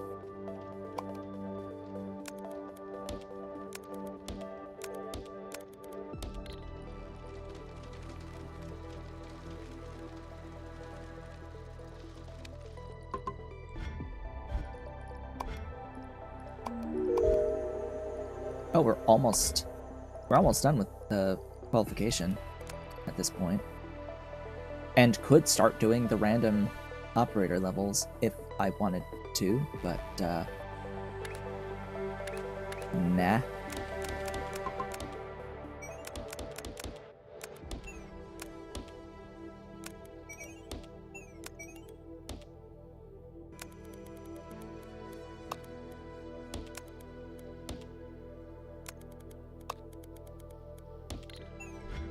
Okay, the real question is, how the hell am I going to do the extra step on this guy? Because I'll need to have all of this again. All of this cutting again.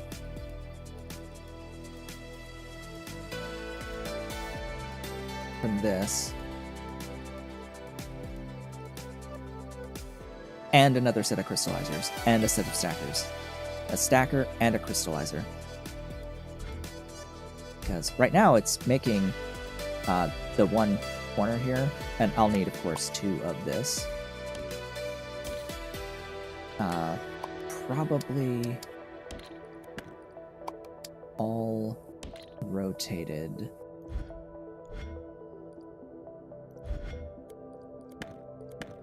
Oops. Similar to that.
What?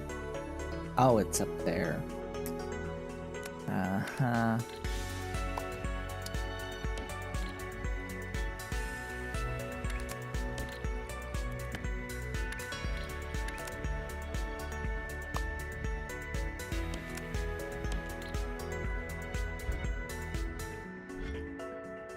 Now, remember what I said about no more than 3 times on a given layer.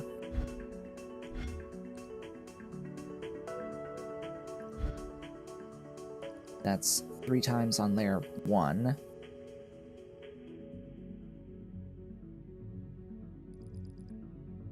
Three times on layer 3. Actually, that's 1, 2, 3, 4 times. 5, 6 times on layer 1. So that's not going to work.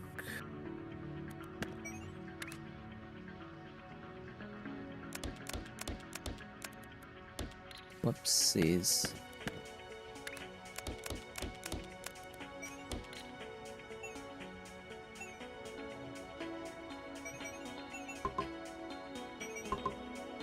Huh?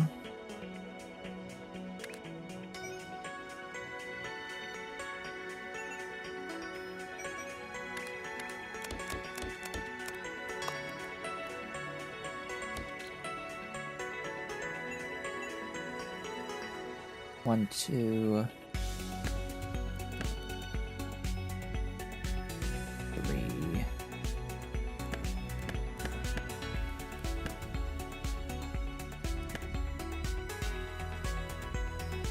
One, 2, 3. 1, 2, 3. What?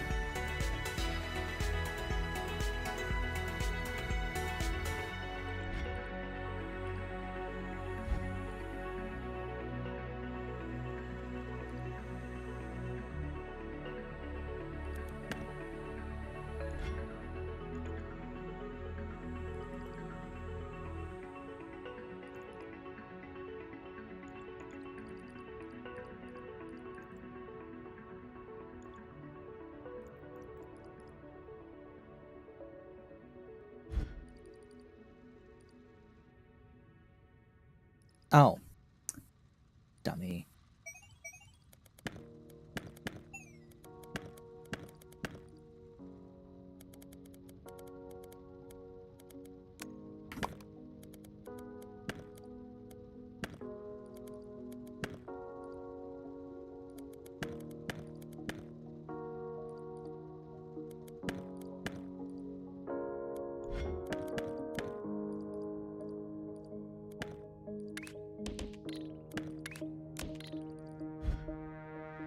Okay.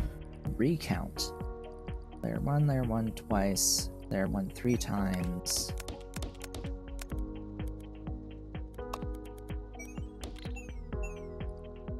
Layer 2 once, layer 2 twice, layer 2 3 times.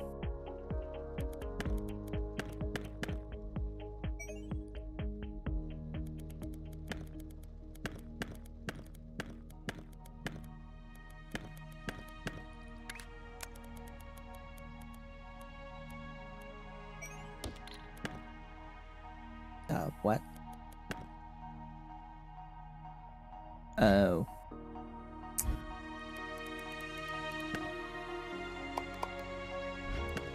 Mirrored.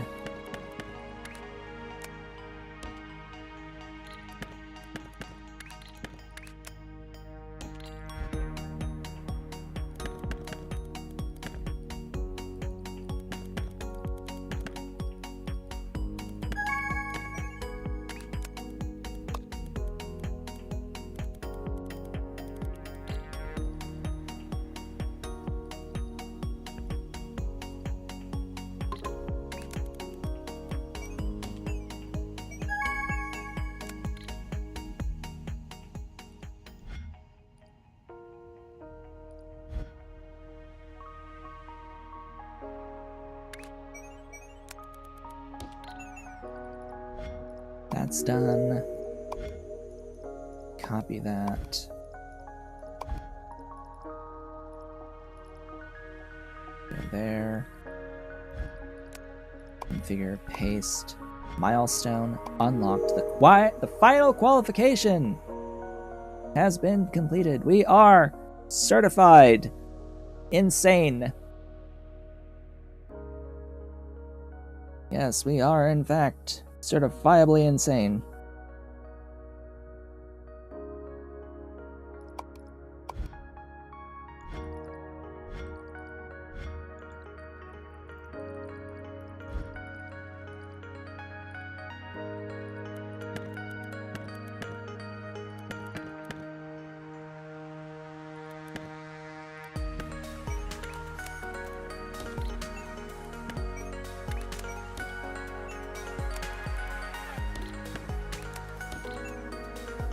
That's correct.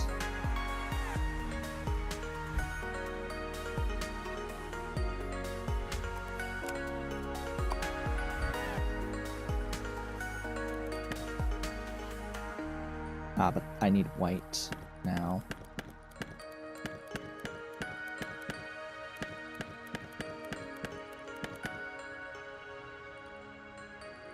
Alright, white.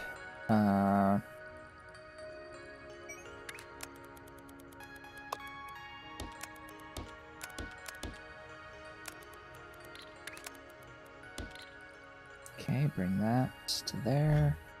And then I just need the white in over here.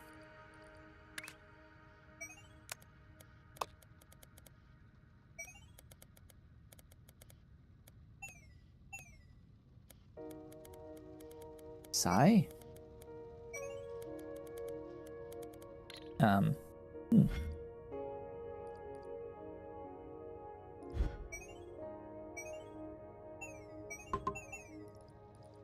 Okay.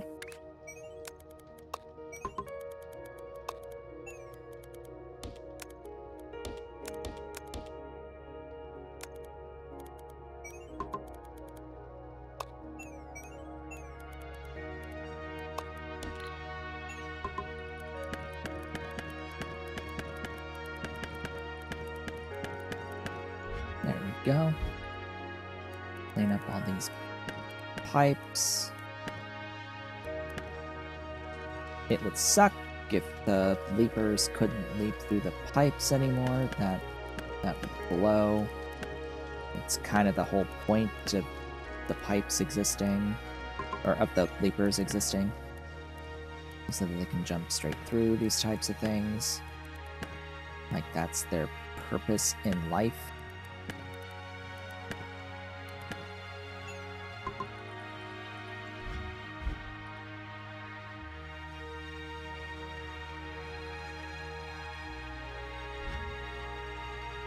Okay.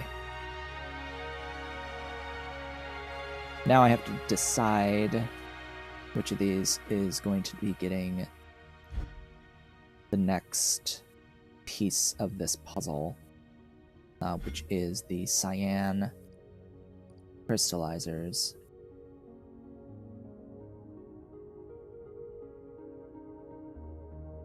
And how the living hell I'm going to fit said cyan crystallizers.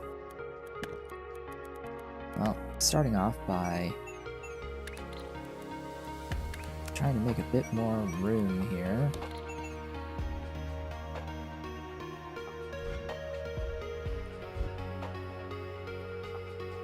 I think I have to change that to layer 3.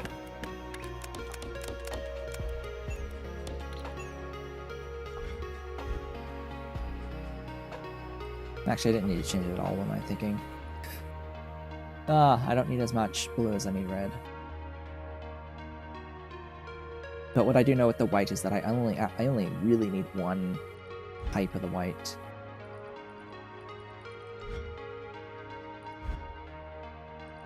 But anyway. So, what I need... Oh. That kind of blows, actually.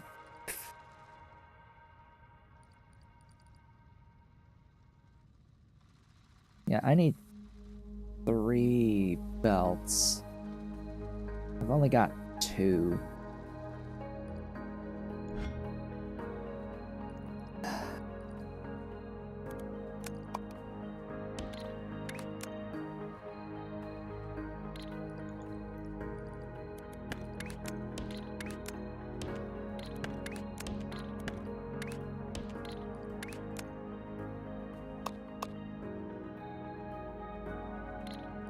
And I kind of want it in a very specific place. Fricking hell!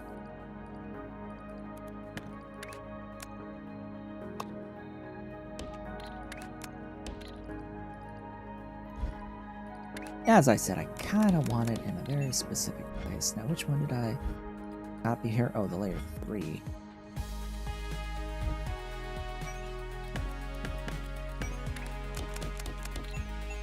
I only need 3. Because I have this nice little bit of space right in here, tucked away.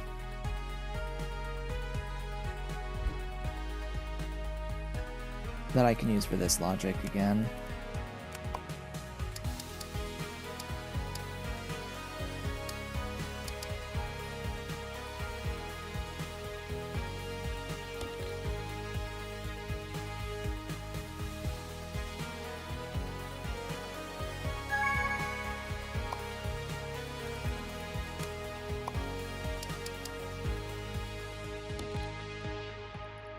Oh, you're done?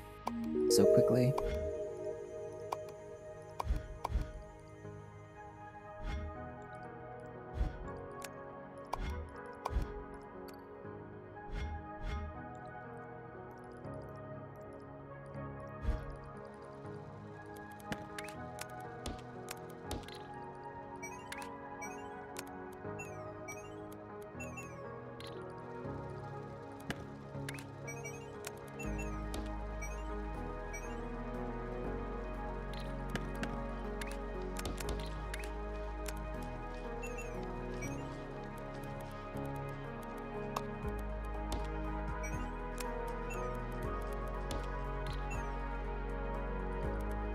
Okay. That gives me a set of those. Convenient. Now I need stackers.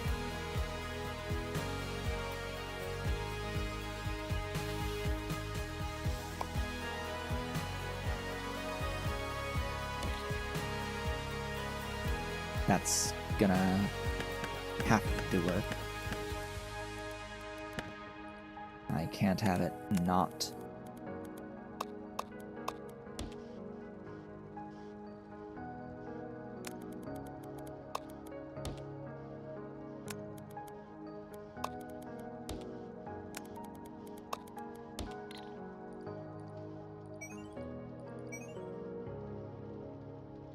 Wonderful.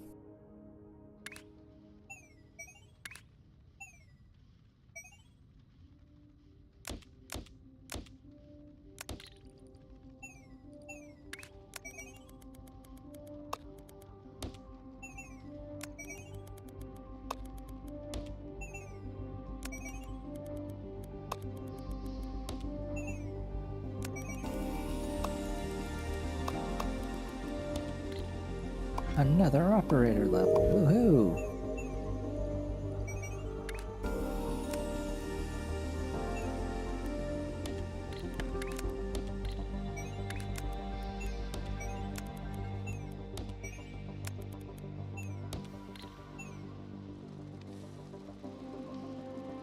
Okay.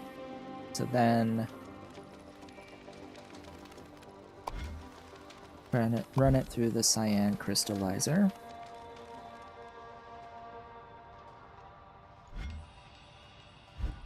Slash run it through a crystallizer.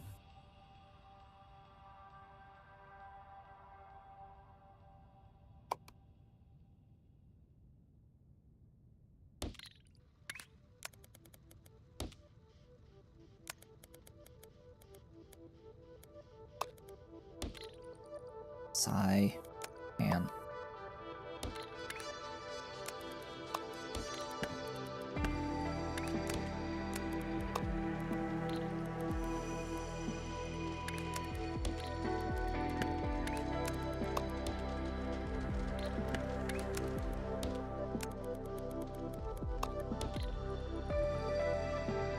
Okay, now I have to get cyan in here.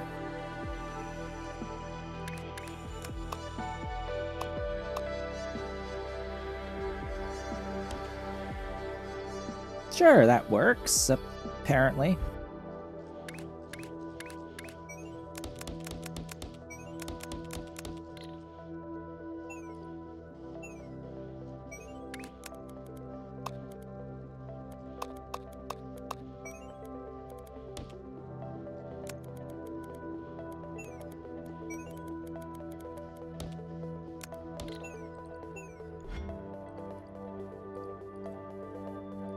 Well,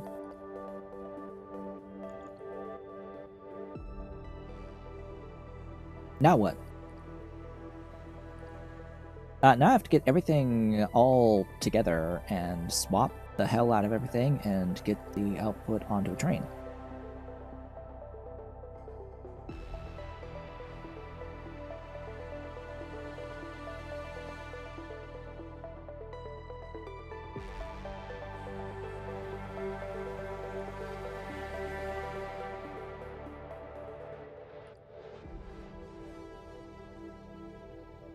Do I have enough room here for all this swapping that I need to do? I don't know. Maybe. A better question is, do I have enough space to get everything out?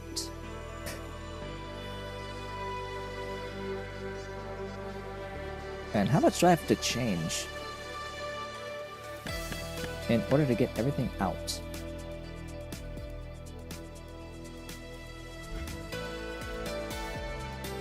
And to here, from all three of these quadrants into here. I guess we need to start from the one that's furthest away.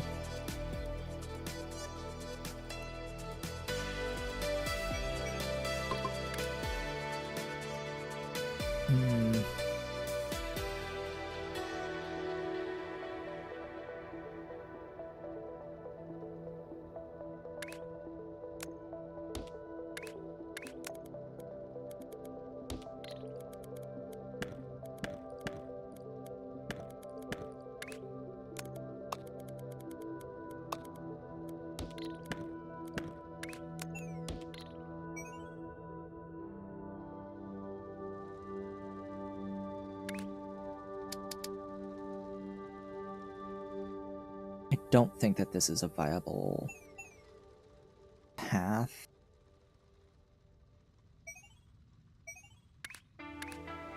Because there's simply not enough room here. Unfortunate, but that's actually not a viable path.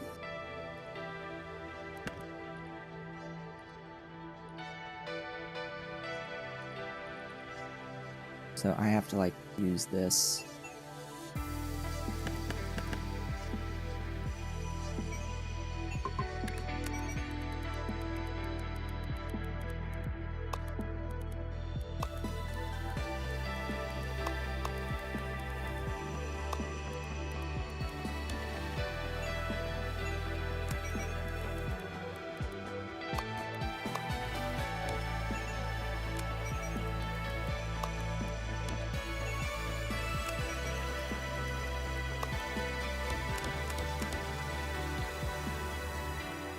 Now, I could get here, but the issue is then, okay, if I can get there.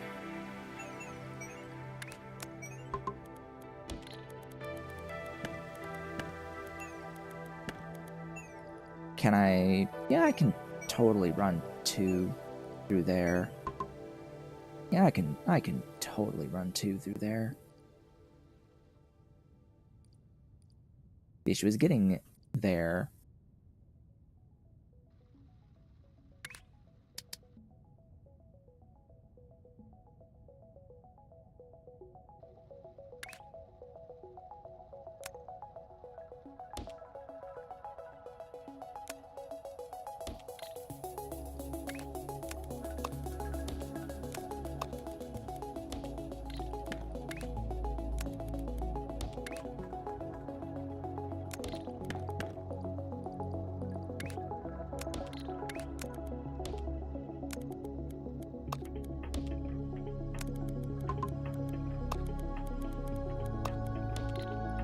Another operator level.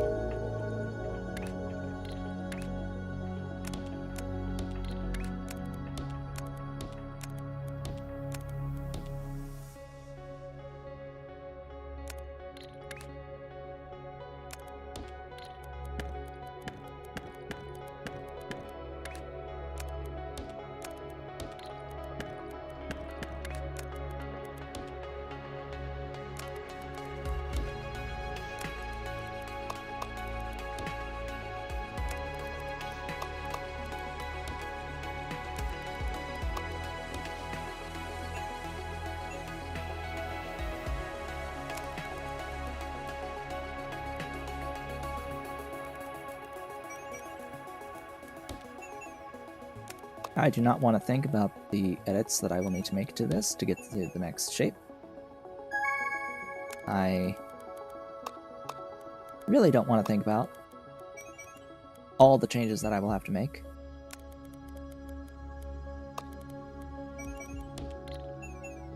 To each of these things. Because, yeah, the next step in this process, needing all those extra solids in between, yeah, that's not gonna fit on one, sorry to say. Not with how I've built this.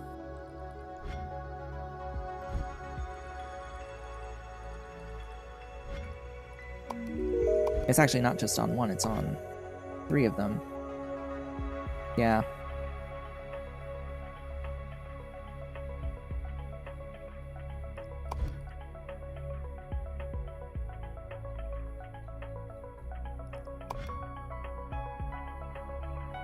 That's crystal, stack, crystal, stack. What do I have here? Crystal, stack, crystal. So I would need to have an extra stack of blue stuff, but I guess I could route those in. There's enough here. There's room for a stack there. There is not room for a stacking here, though.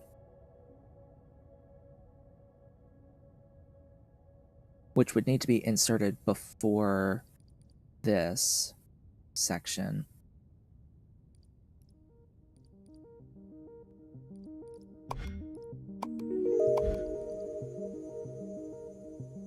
Unless I just decide to say screw it and do it separately.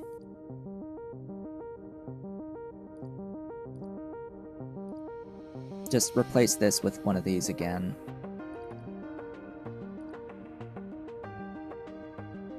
Because it's this same process still. You're just adding the extra little step at the end of a stack of a trash item and a crystallization. So to make this quadrant, it's you take your trash item, crystallize the pocket, stack the solid, stack 2-layer trash with a pocket, then crystallize. Then we have to stack this item. Could be, and then for here, you stack a 2-layer trash on the trash to cover the layer 4 and the layer 5, and then you crystallize white. So it's just a bit too much for even this 3x3 with how I've built it.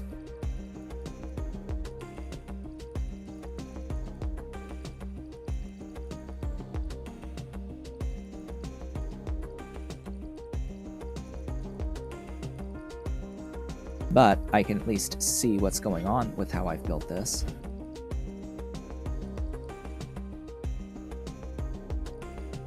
Okay, let me...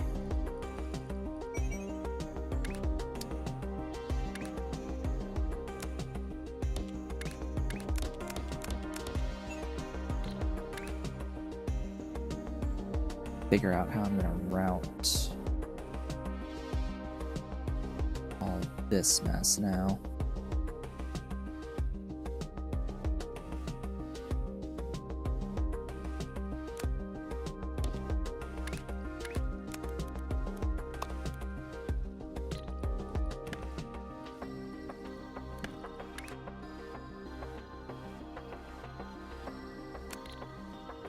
Excuse me, but I clicked.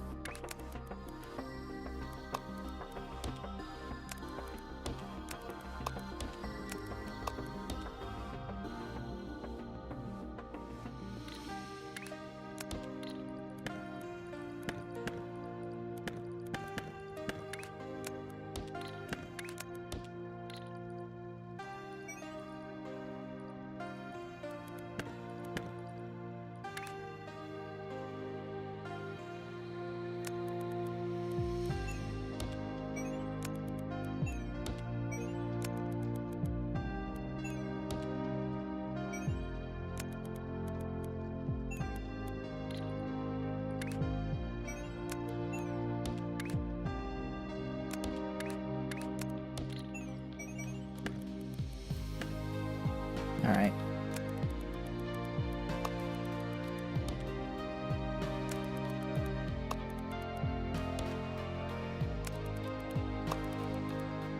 You see how long it takes just to do this one task, right? How long we've been working on like just this one task set.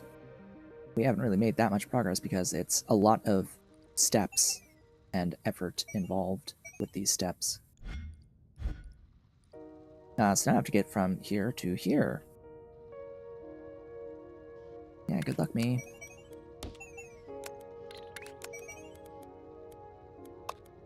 Yeah, what was it I said about this being a bit hard?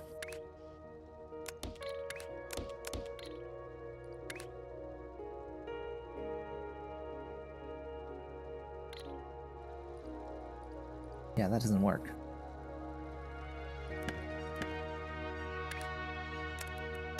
But that does.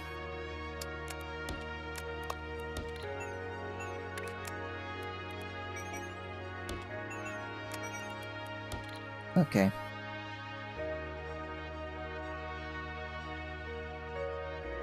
So now everything is together. Now it's all about rotating and stacking until the end of the universe. Let me free up a tile to work with here.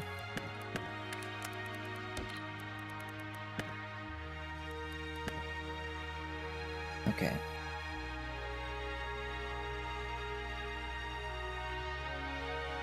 What I need? What do I need? What do I need? For swapping. Swapping!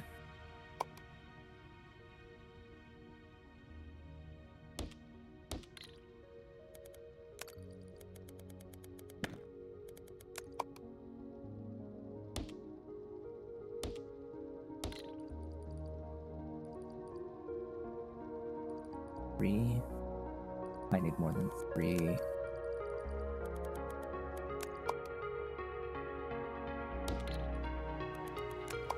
Oops.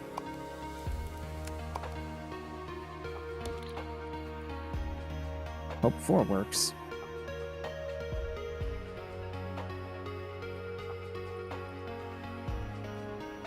And do I want it like that, or the other orientation?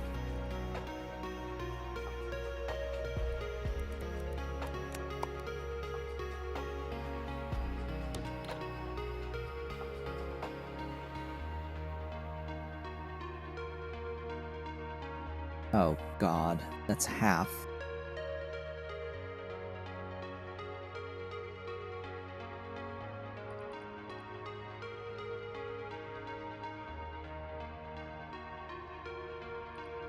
I don't need that, but I do need these lines to be like that.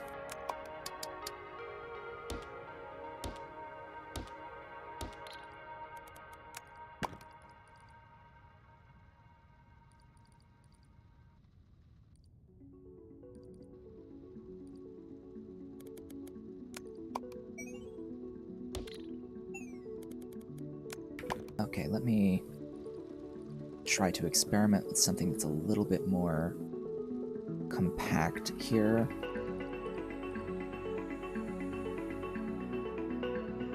And since I'm going to work from this orientation, I'm going to do my rotations first.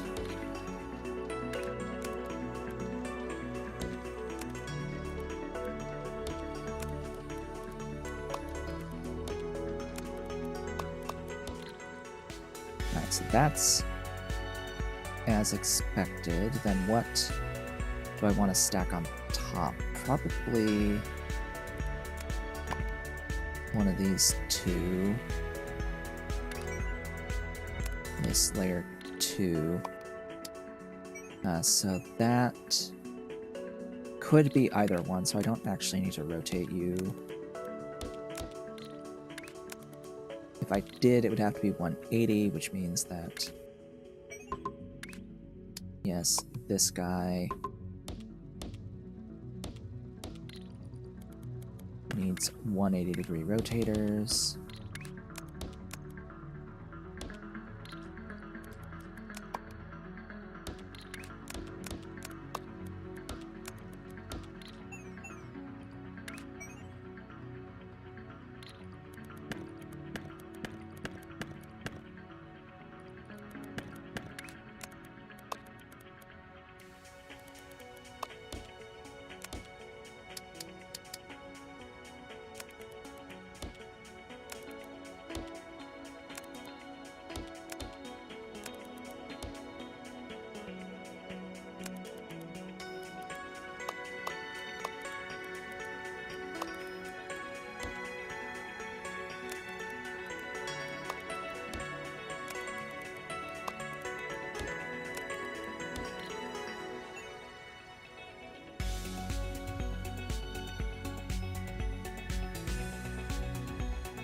Okay, that is correct.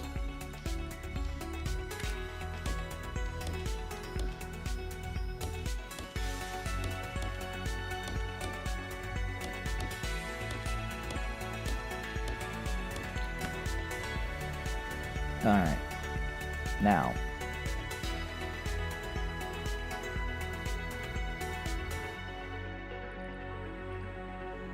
Right, I need to not think about where I'm rotating these. Or I need to think about how these rotations are actually dependent upon what this rotation is, because I must rotate this not by 90 degrees. You thought this was Factorio for a minute? Yeah, it's similar vibes, but actually just better.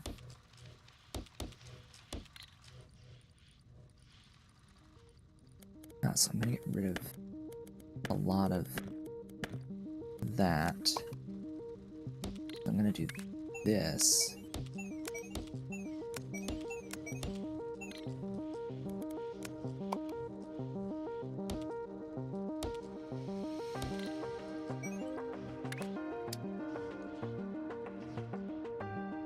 Oh, that would have been actually convenient if it was the fourth layer, but eh.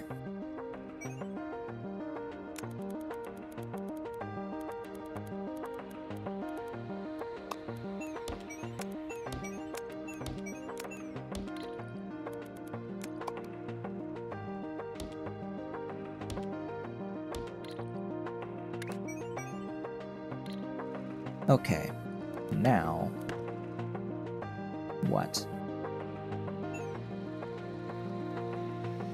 I need this guy to be rotated 90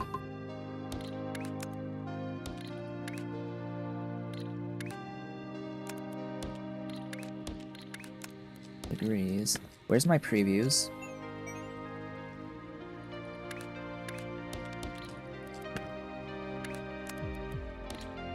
Why you no previews? Hello?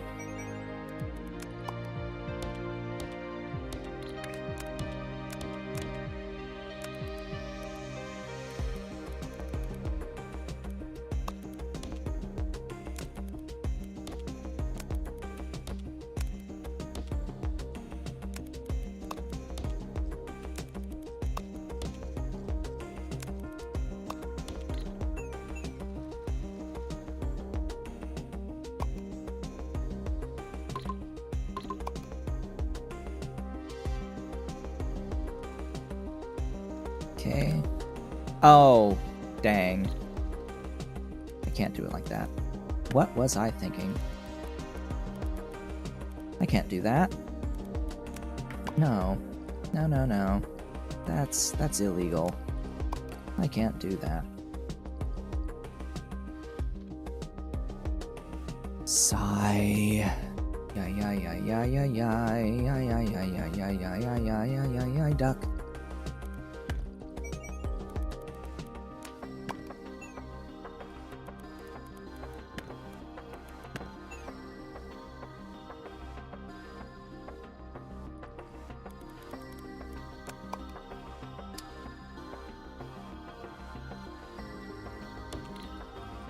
Why, hello, Mr. Cat.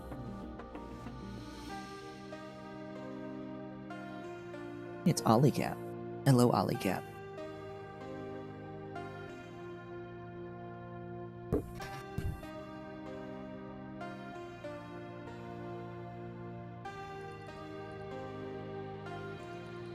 Yes, yes, boy. Yes, yes, my boy. I know. Why are you on top like that? Hey. Ollie Cat. So I need to make like half and half and then swap into each other. Like, duh.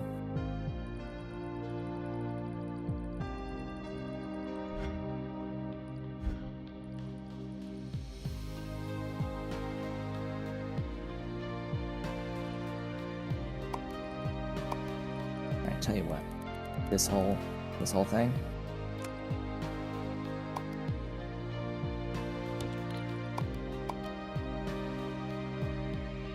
It's gonna get moved.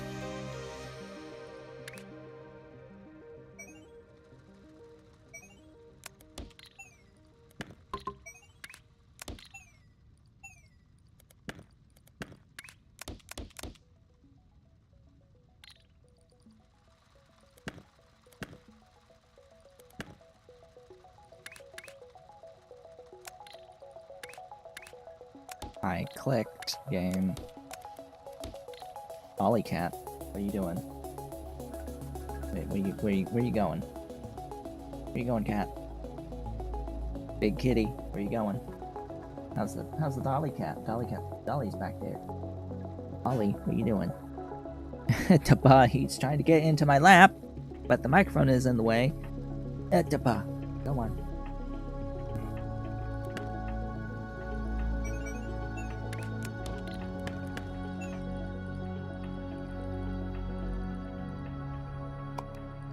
So what that allows me to do is cut that and paste it up. Is cut that and paste it up here to give me a bit of room to work with. Also, yeah.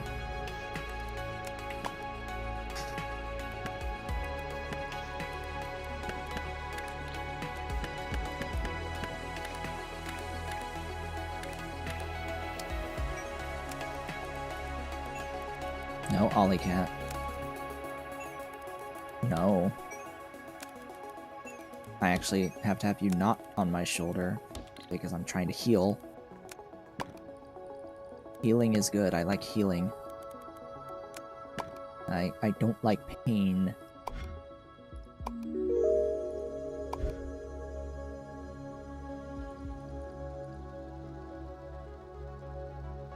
Alright, well, something's got to rotate here.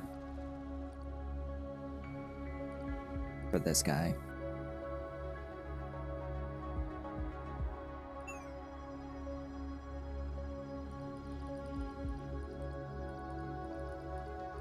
What did I do here?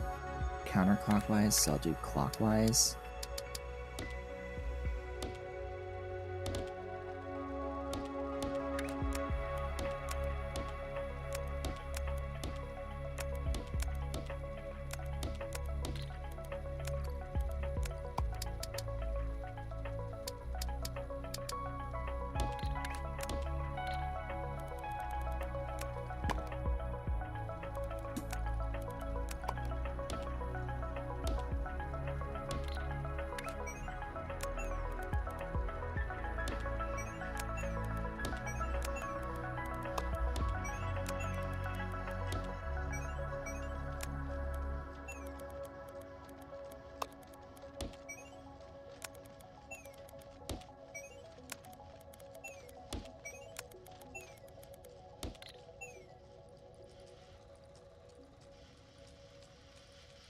I think I'm exactly the spacing I can possibly be.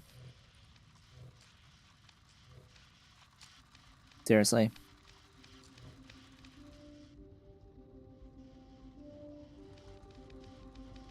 I really just.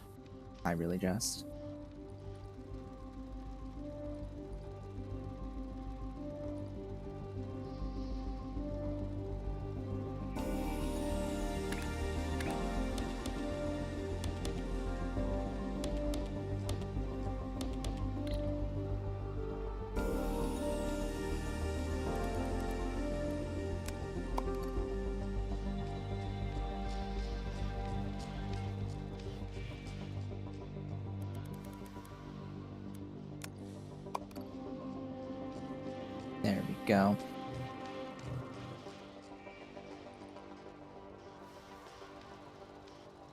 Now, definitely these rotators need to be opposite.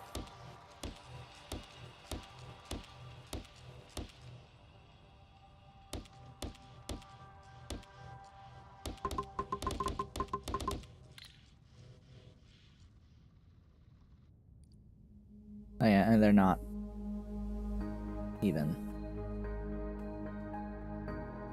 But I think that's possibly okay. Does that that might make things easier.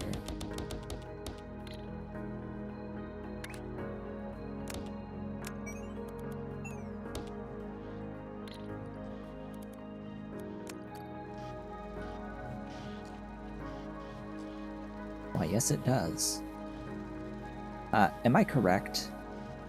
That's the other Ah, frick.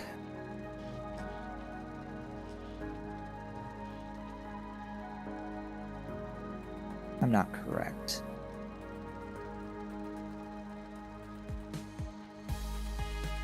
What's the easier one to adjust here?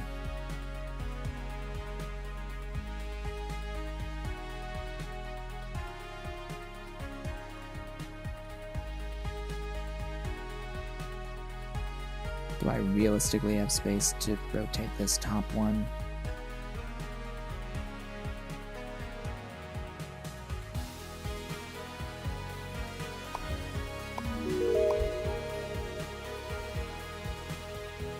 So the issue is that I need the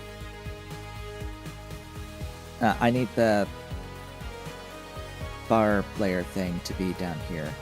No, I need this 4-layer one in this position. So these are in the wrong spots. I need to swap their positions.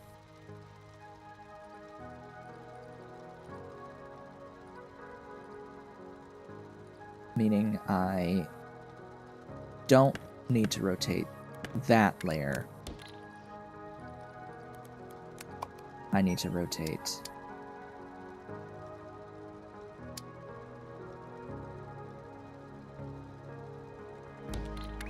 this layer.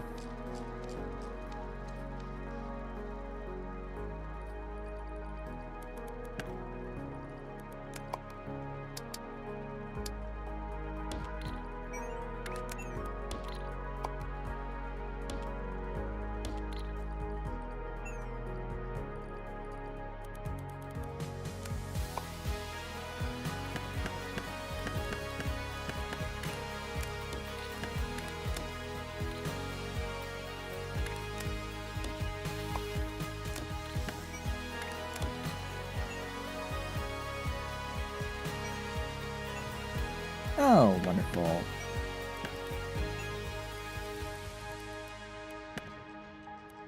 Of course.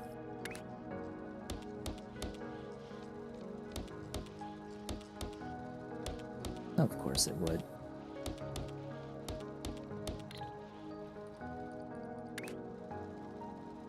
Alright, now I need you on... excuse me? Previews? That side?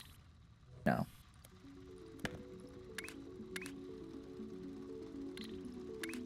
Previews.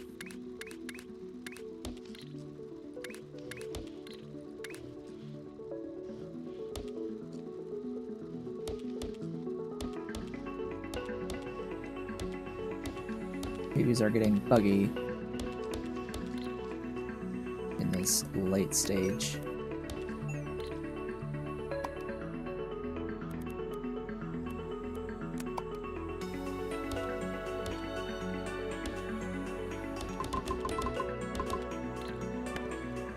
Oh well. That's the shape. See? We did it!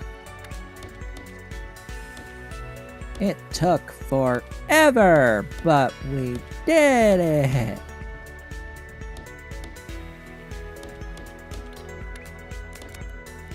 And it needs to be completely redone for the next thing. Autosave.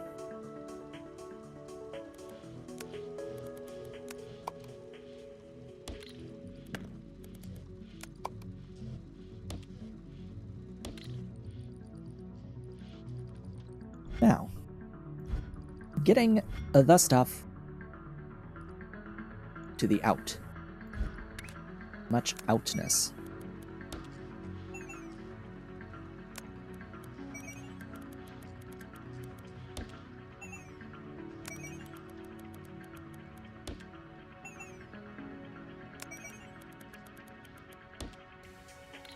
Woohoo.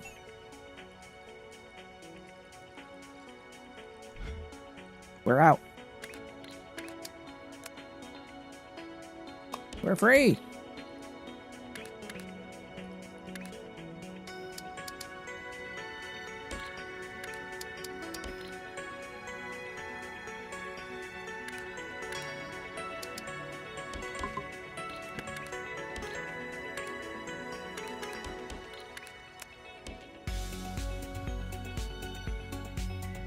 Now, where the hell am I going? There.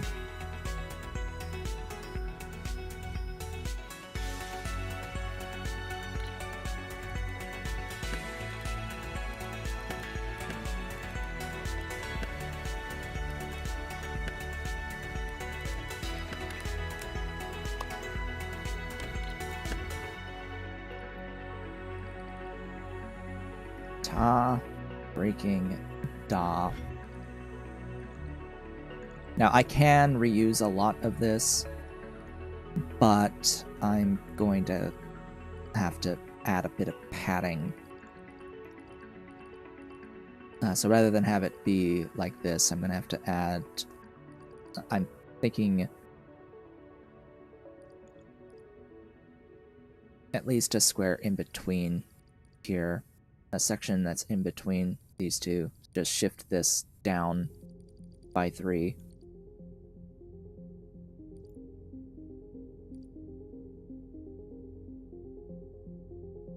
Because I need some space to build that blue 3-pieced object that's actually going to be cut into 3 separate pieces. Or it's, you know, just actually like I did with the white one, just an object we use 3 parts of rather than 4.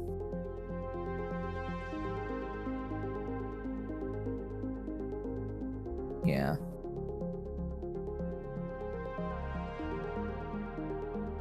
Yeah.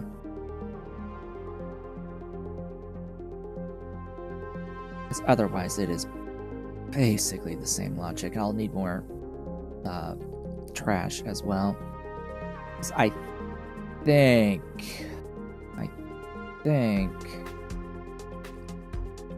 I can add that extra stacking in of the blue thing, because this stays the same. Going into this next part, that stays the same. This and this, these two, and this one to an extent, needs to add the solid blue at the end, and it needs to switch from blue to cyan here. So this will become cyan. Oh, do I even have enough cyan? I don't have enough cyan. Yeah, I need 3 crystallizers for that.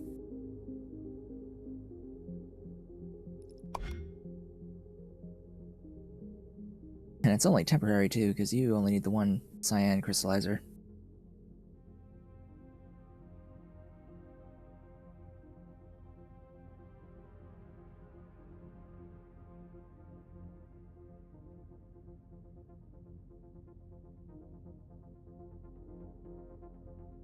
I'm gonna delete the whole thing and redo it for this.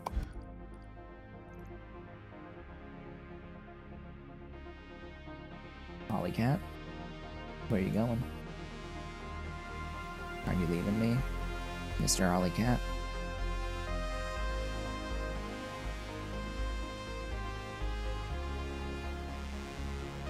Where are you trying to go? Leaving. Mr. Ollie Cat. Oh, now he's gonna bother his sister. Why are you trying to bother Dolly? Over there. Now Ollie is bothering Dolly. So we have that. Where are my deliveries? Okay, we had 1. Huzzah! Deliveries! They're happening! It's beautiful and glorious. So now is the point where I'm going to have to ask myself, do I really need more operator levels?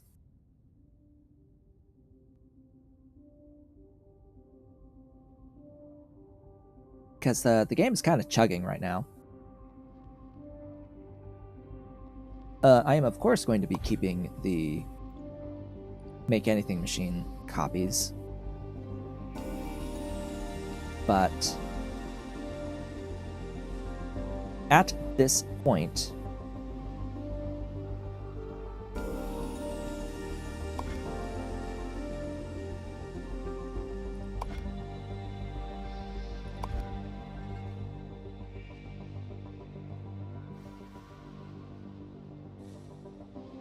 I'm going to remove all of these other operator levels, probably except for this last one,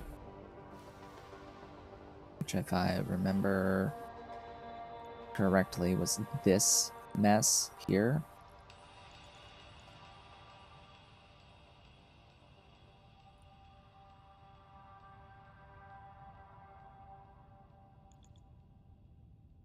Which goes all of this plus all of that.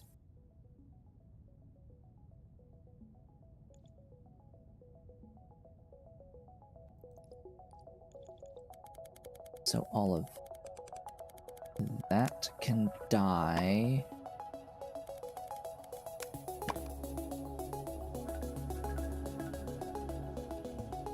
This is a Make Anything machine. This is a Make Anything machine.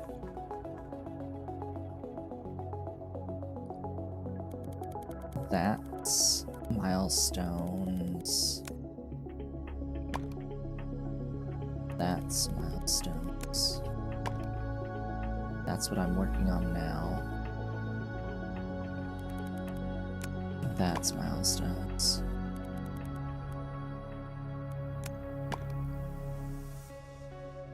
Ah, yes, you're also milestones.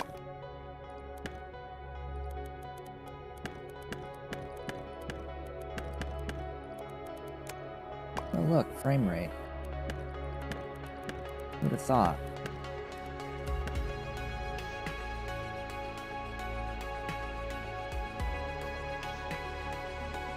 And that's that, actually.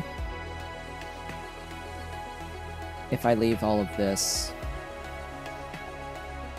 from that final milestone piece, now none of these will continue outside of this last one.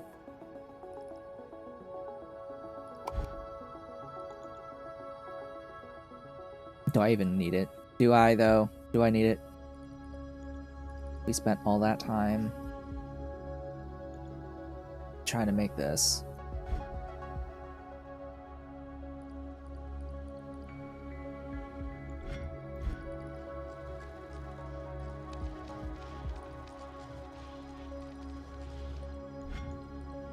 Understanding the logic is more important. I'm not going to be using any of these units for the factories again.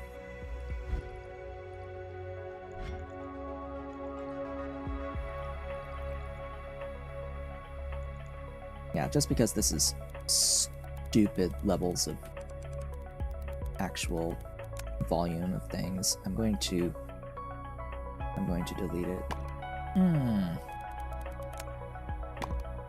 We got our final qualification, and we have two machines, two things capable of producing any shape outside of that one that I just deleted. Alright, start making that.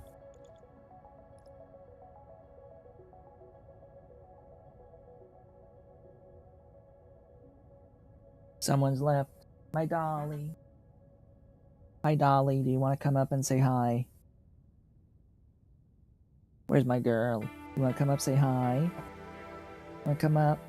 She's like just under this table.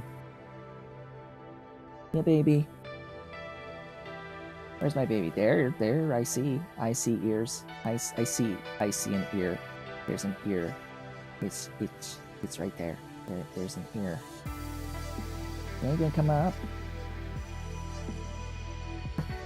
Come up, my baby, and say hi. You don't want to come say hi? I don't have a toy. I need a toy.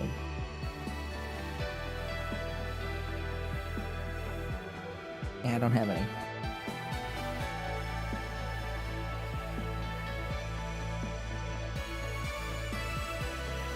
Come on, you know you want it.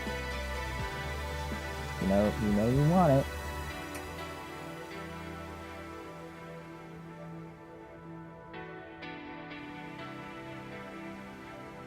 I saw that paw. Is she gonna come for the cable? Will she come for a cable? I don't know.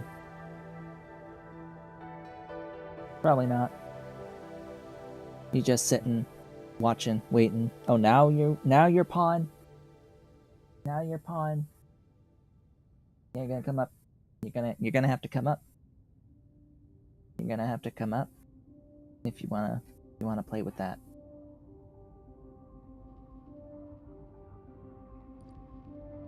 Alright, what am I doing? I'm kind of just waiting for this to finish before moving on. There she is. Hello.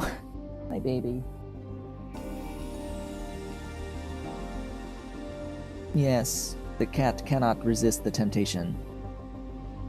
Yes, hi. Hi, baby. As for what this particular cord is, this is a cable that can power a Nintendo 3DS. It is a USB. The other end is USB, and this end is the one that goes into the 3DS. So it's a power for 3DS via USB.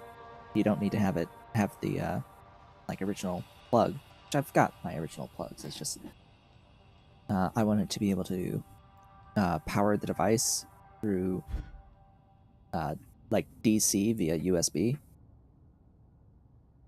But yeah, that, as they say, shall be that, I suppose. We has frame rate. It's returned to like about 60. Hi. Yes, I know. Who was Groomy? Who was Groomy's on your back? That was Mr. Cat messing up your fur. So that's going to be making that.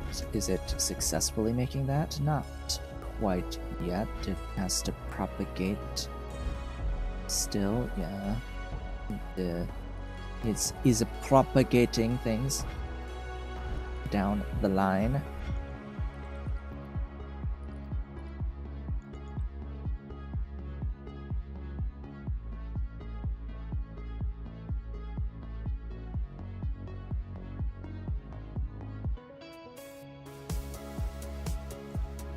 So much smoother. Feels so much better actually having frames. So yeah, now that I have some frames, it'll make continuing to build a lot easier, and I should have less of like instances where I know that I click the button to place the thing and end up actually not having it placed before bringing something up on my tool cursor, because of just a noticeable delay between when I click to place the thing and when I push a hotkey to go to another tool. In particular with these belt launchers, or like I can click to clear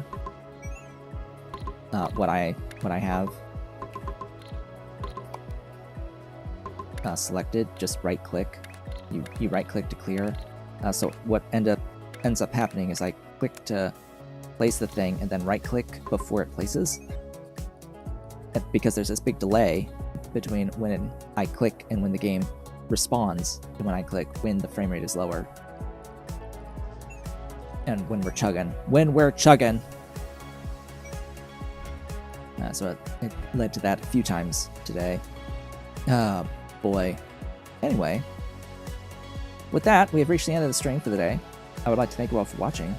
This has been a Talking Show. If you've enjoyed the stream, do all the social stuff below the video. I will be back with more on Thursday, which, yeah, I'm thinking that my Make Anything machine setup has a pretty good chance of getting all the way through 32 by the time I make it through all these crystal tasks, because we're gonna be here a while, considering today we made this, and we made this, and that's all we really did today.